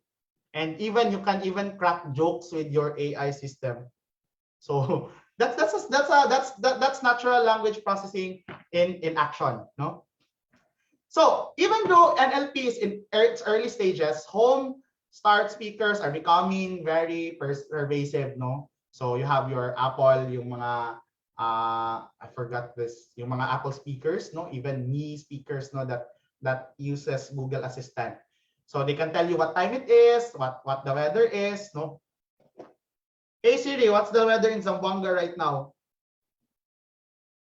It's currently clear and 5 degrees in Sanger, California. Ay, wala niya na detect ang Zamboanga. Sorry, detect mo na akong iPad ko sa Hey Siri. Actually, nag-play ko music using Siri, no? So it's actually convenient. You paid for it, so you utilize it, no? Sayang. That's part of what you paid in if you use Apple. So use Siri most of that if you would like to use Siri. No? While all knowledge is not embodied in a single machine or even shared among clustered machines, the fact remains that computers can now assist you by doing things that we aren't good at. So, for example, no, you can ask for certain topics and facts, and it would actually produce you or give you certain facts. I'll just show you a simple implementation of a sentiment analysis no, in as a simple natural language processing sentiment analysis implementation. This is a process that I created no, for us a particular submission. So you have this is implemented in Python. You get and tokenize a data set. No? So you would see here that you would have your positive tweets, for example, and negative tweets. You feed it to the machine, you tokenize it. This is the processing that is happening in the machine. No? The processing that is happening in the computer to clean it up. So again, it's very important to clean your data, no, so that it becomes standardized and your model, no, or your classifiers or the model or algorithm that you would use would be able to capture it correctly and analyze the data correctly. So you would see here that it's being tokenized. You remove noise. You put the tokenized in a token. No, you analyze you get certain features in the particular text.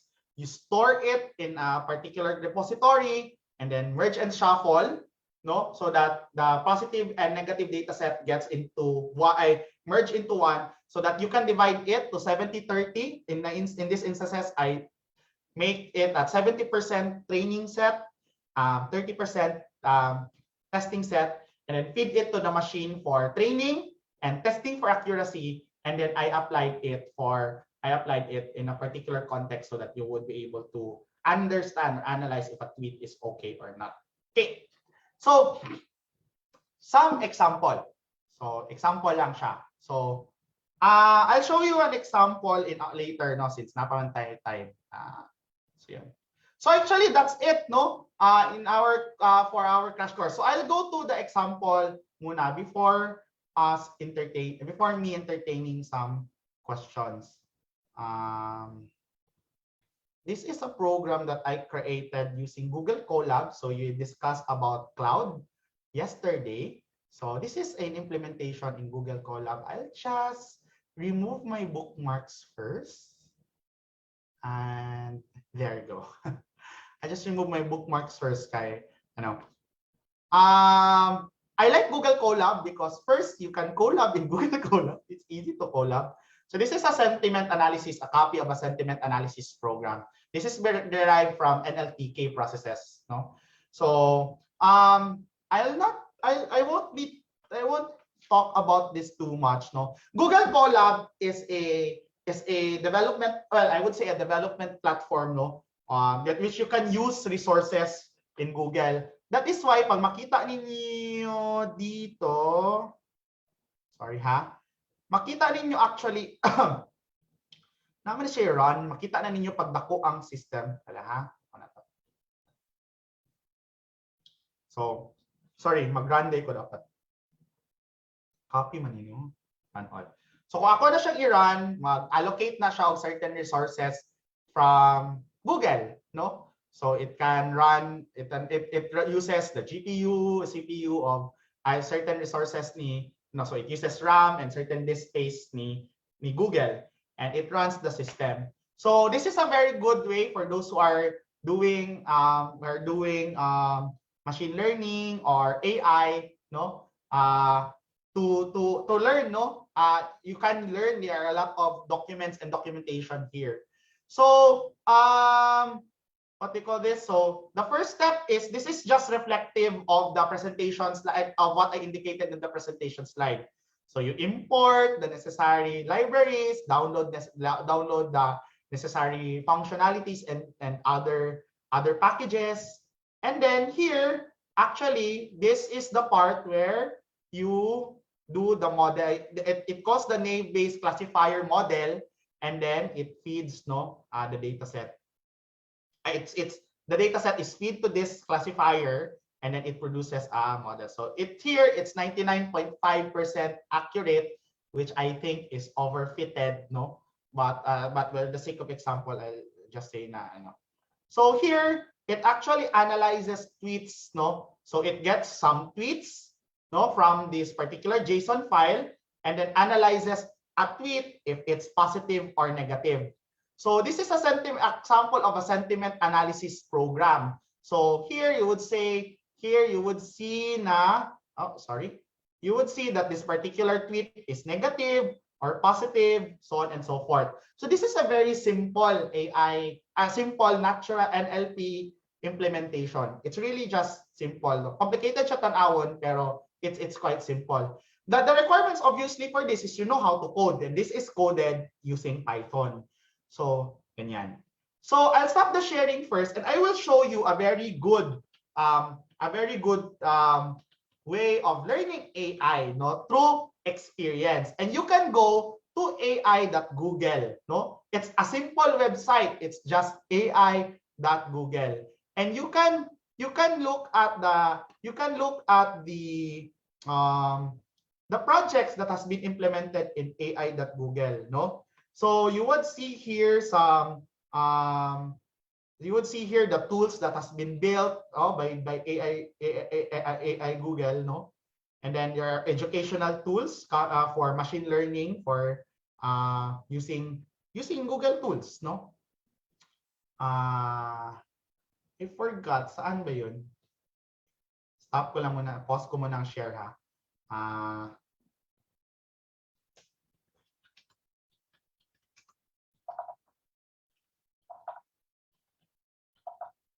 Bakit di siya nag-type?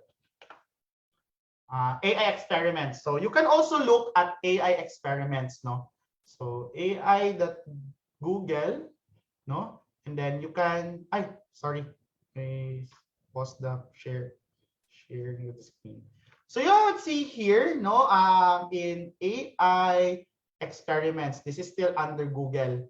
So you would see here some cute, no, very cute implementation of AI in action. So for example, this is a very nice so go to experiments with google.com and then collections/AI. So I'll send it to the chat so you can there's a very cute very nice AI implementation here like Fredemeter. So this actually, when you launch this, and it's better to use a PC on this, a PC for this rather.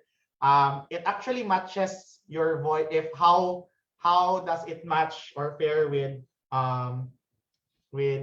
Freddie Mercury's voice? So if your voice is matching Freddie Mercury, so there are Queen songs here.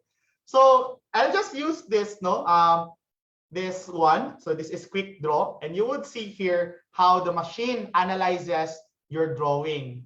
So it will say draw a fence in 20 seconds. So you would draw. So even when you draw a fence, no? I see diving board or skyscraper or square. I see door or pants or picture frame or swing set. I see oven. I see spreadsheet or book or dresser. How do you draw a fence? I see cooler or notebook. Sorry, I couldn't get it. Sorry, di ako alam mo drawing of fence. First of all, scissors. I see circle. I see snowman or shoe. Oh, I know, it's scissors. So it actually analyzes patterns, from based on previous iterations rin, of data. It analyzes na pag ganito yung pattern, it's a scissor. So for example, crown. I see mountain or zigzag. Oh, I know. So it's already so fast, no? So you can explore experiments, no? You can explore experiments here, and learn from this collection of experiments under Google. So this is a very good tool in learning artificial intelligence, or at least sparking your interest with artificial intelligence. Okay, so yun. So let me go back.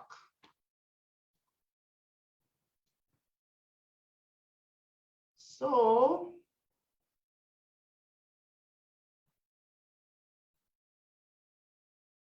there you go. So unfortunately, we lack the time, to really do an in-depth presentation for artificial intelligence. As I've said, this is a very big field. This is it has a wide array of concepts and things that you will need to learn and consider, and hence it would be best to learn it, if you have the time.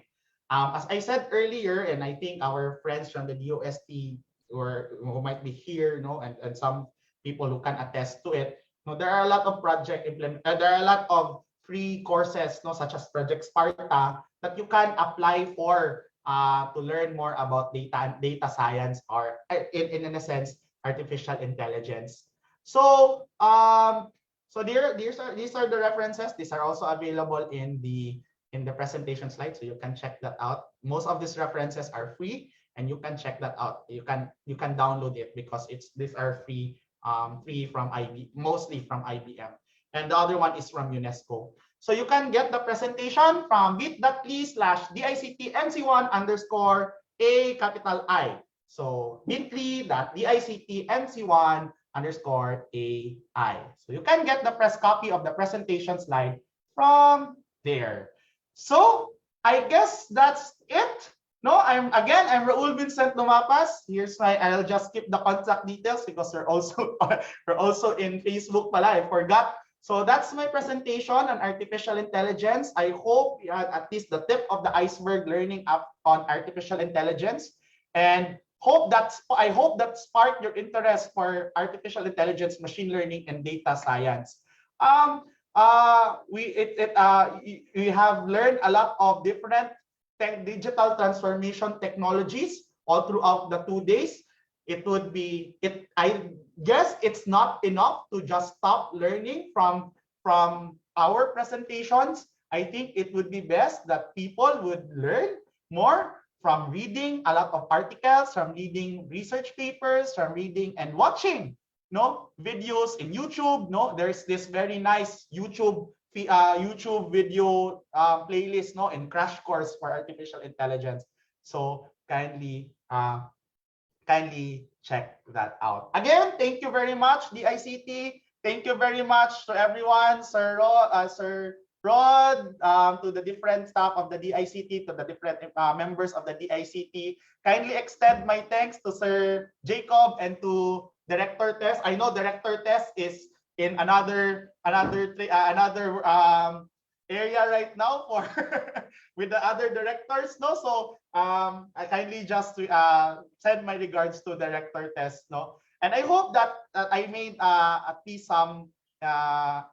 I sparked some interest both in cloud computing and artificial intelligence. Salamat po, stay safe, and mabuhay po tayong lahat.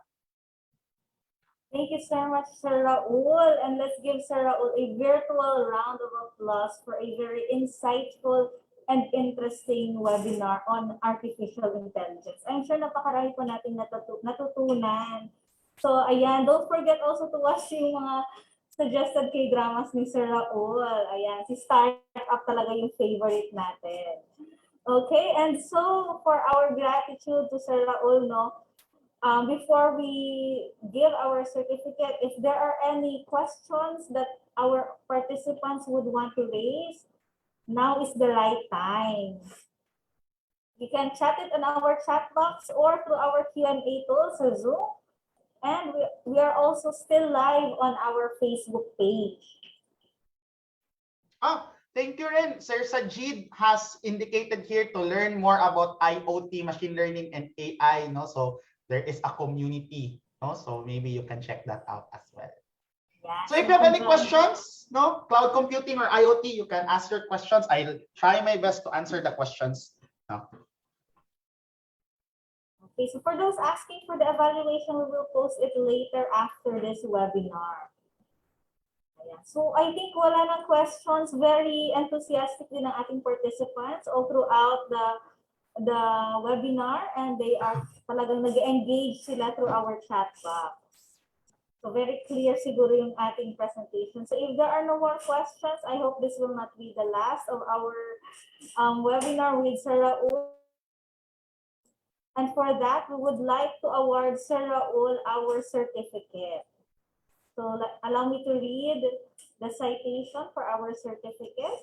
So this is a certificate of appreciation is hereby presented to Raul Vincent W. Lumapas, for sharing his insight and expertise as a resource person during the webinar on digital transformation technologies with the topic Introduction to Artificial Intelligence, conducted on December 15 via Zoom video communications.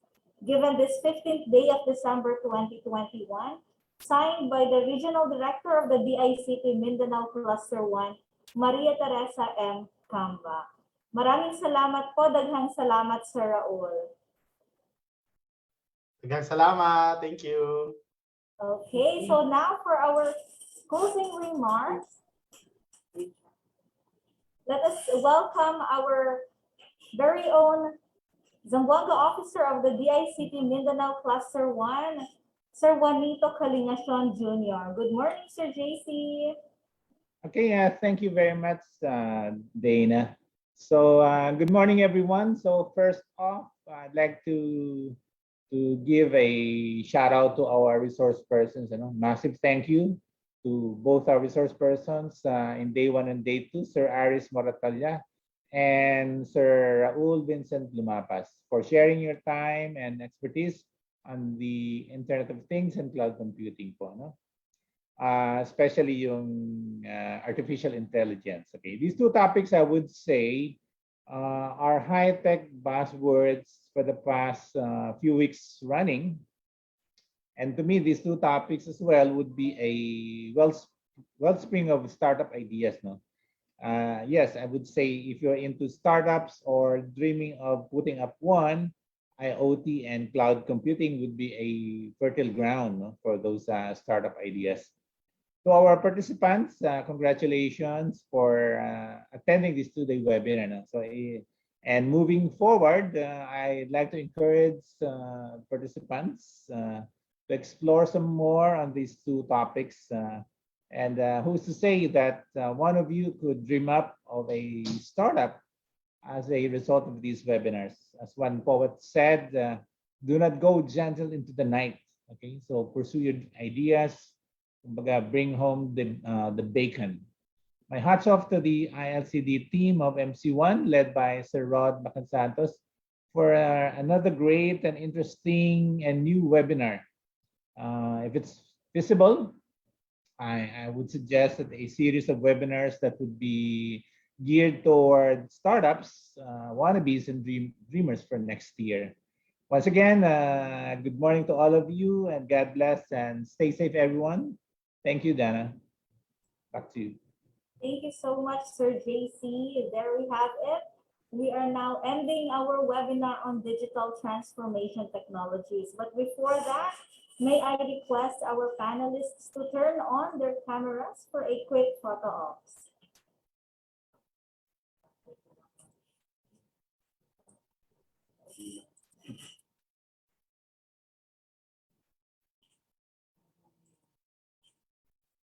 Okay, so at the count of 3, just give us your biggest smile. Ready? 1, 2, 3, smile. Okay, thank you so much to our panelists, especially to our resource speaker, Sir Raul.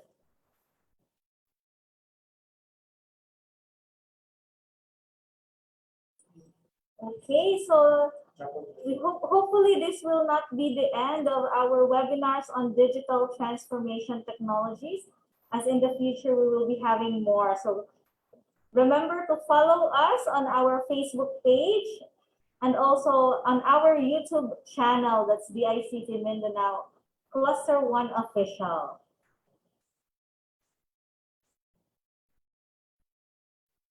Ito po yung ating pinakahihintay before we officially end our webinar. We will now be drawing 3 winners of our Globe Load cards. So everyone's excited sa ating raffle draw. So for our first winner, let's spin the wheel.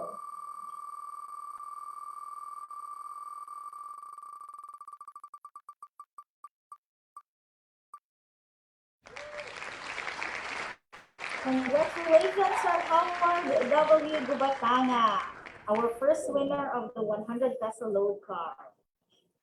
We will now be drawing our second winner. Let's spin the wheel.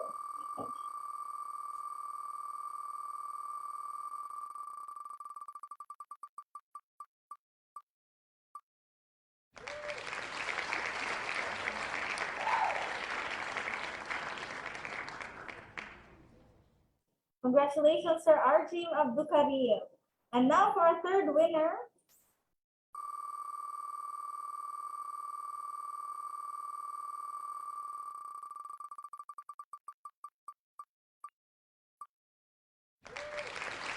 There we have it, Sir Braylon John A. Labastida. So congratulations to our three winners of the 100 peso Globe Load card. So we will be contacting you via email within this week or early next week for your load details. So thank you so much.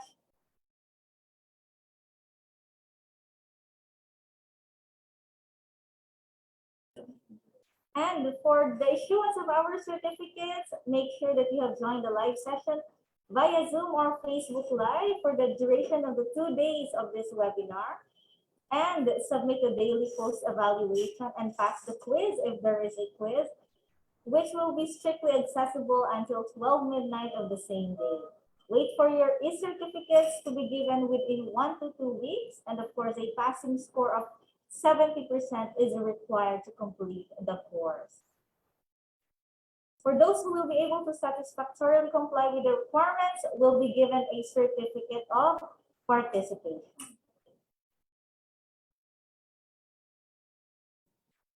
Now, here is our evaluation link for the day 2 of our webinar on digital transformation technology. Again, this link will be available until 12 midnight of today.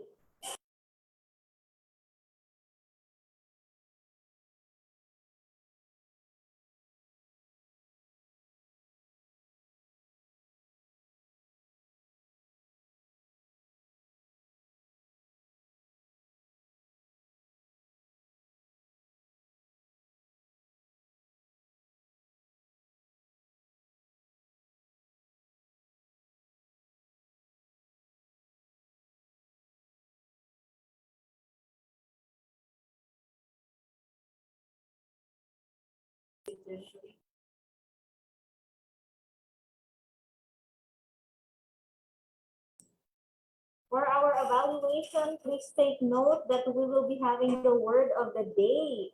So the word of the day is intelligence. Again, our word of the day is intelligence. Make sure that you have it correctly input on our evaluation form to be able to be given the certificate of participation.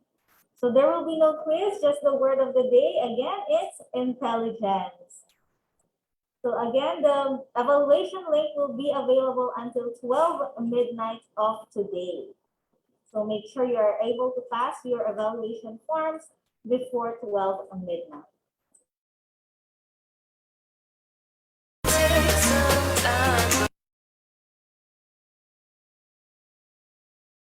Okay, so that would be all for our webinar on digital transformation technologies. Once again, this is Dana saying thank you so much for joining us today. Stay safe and goodbye, everyone.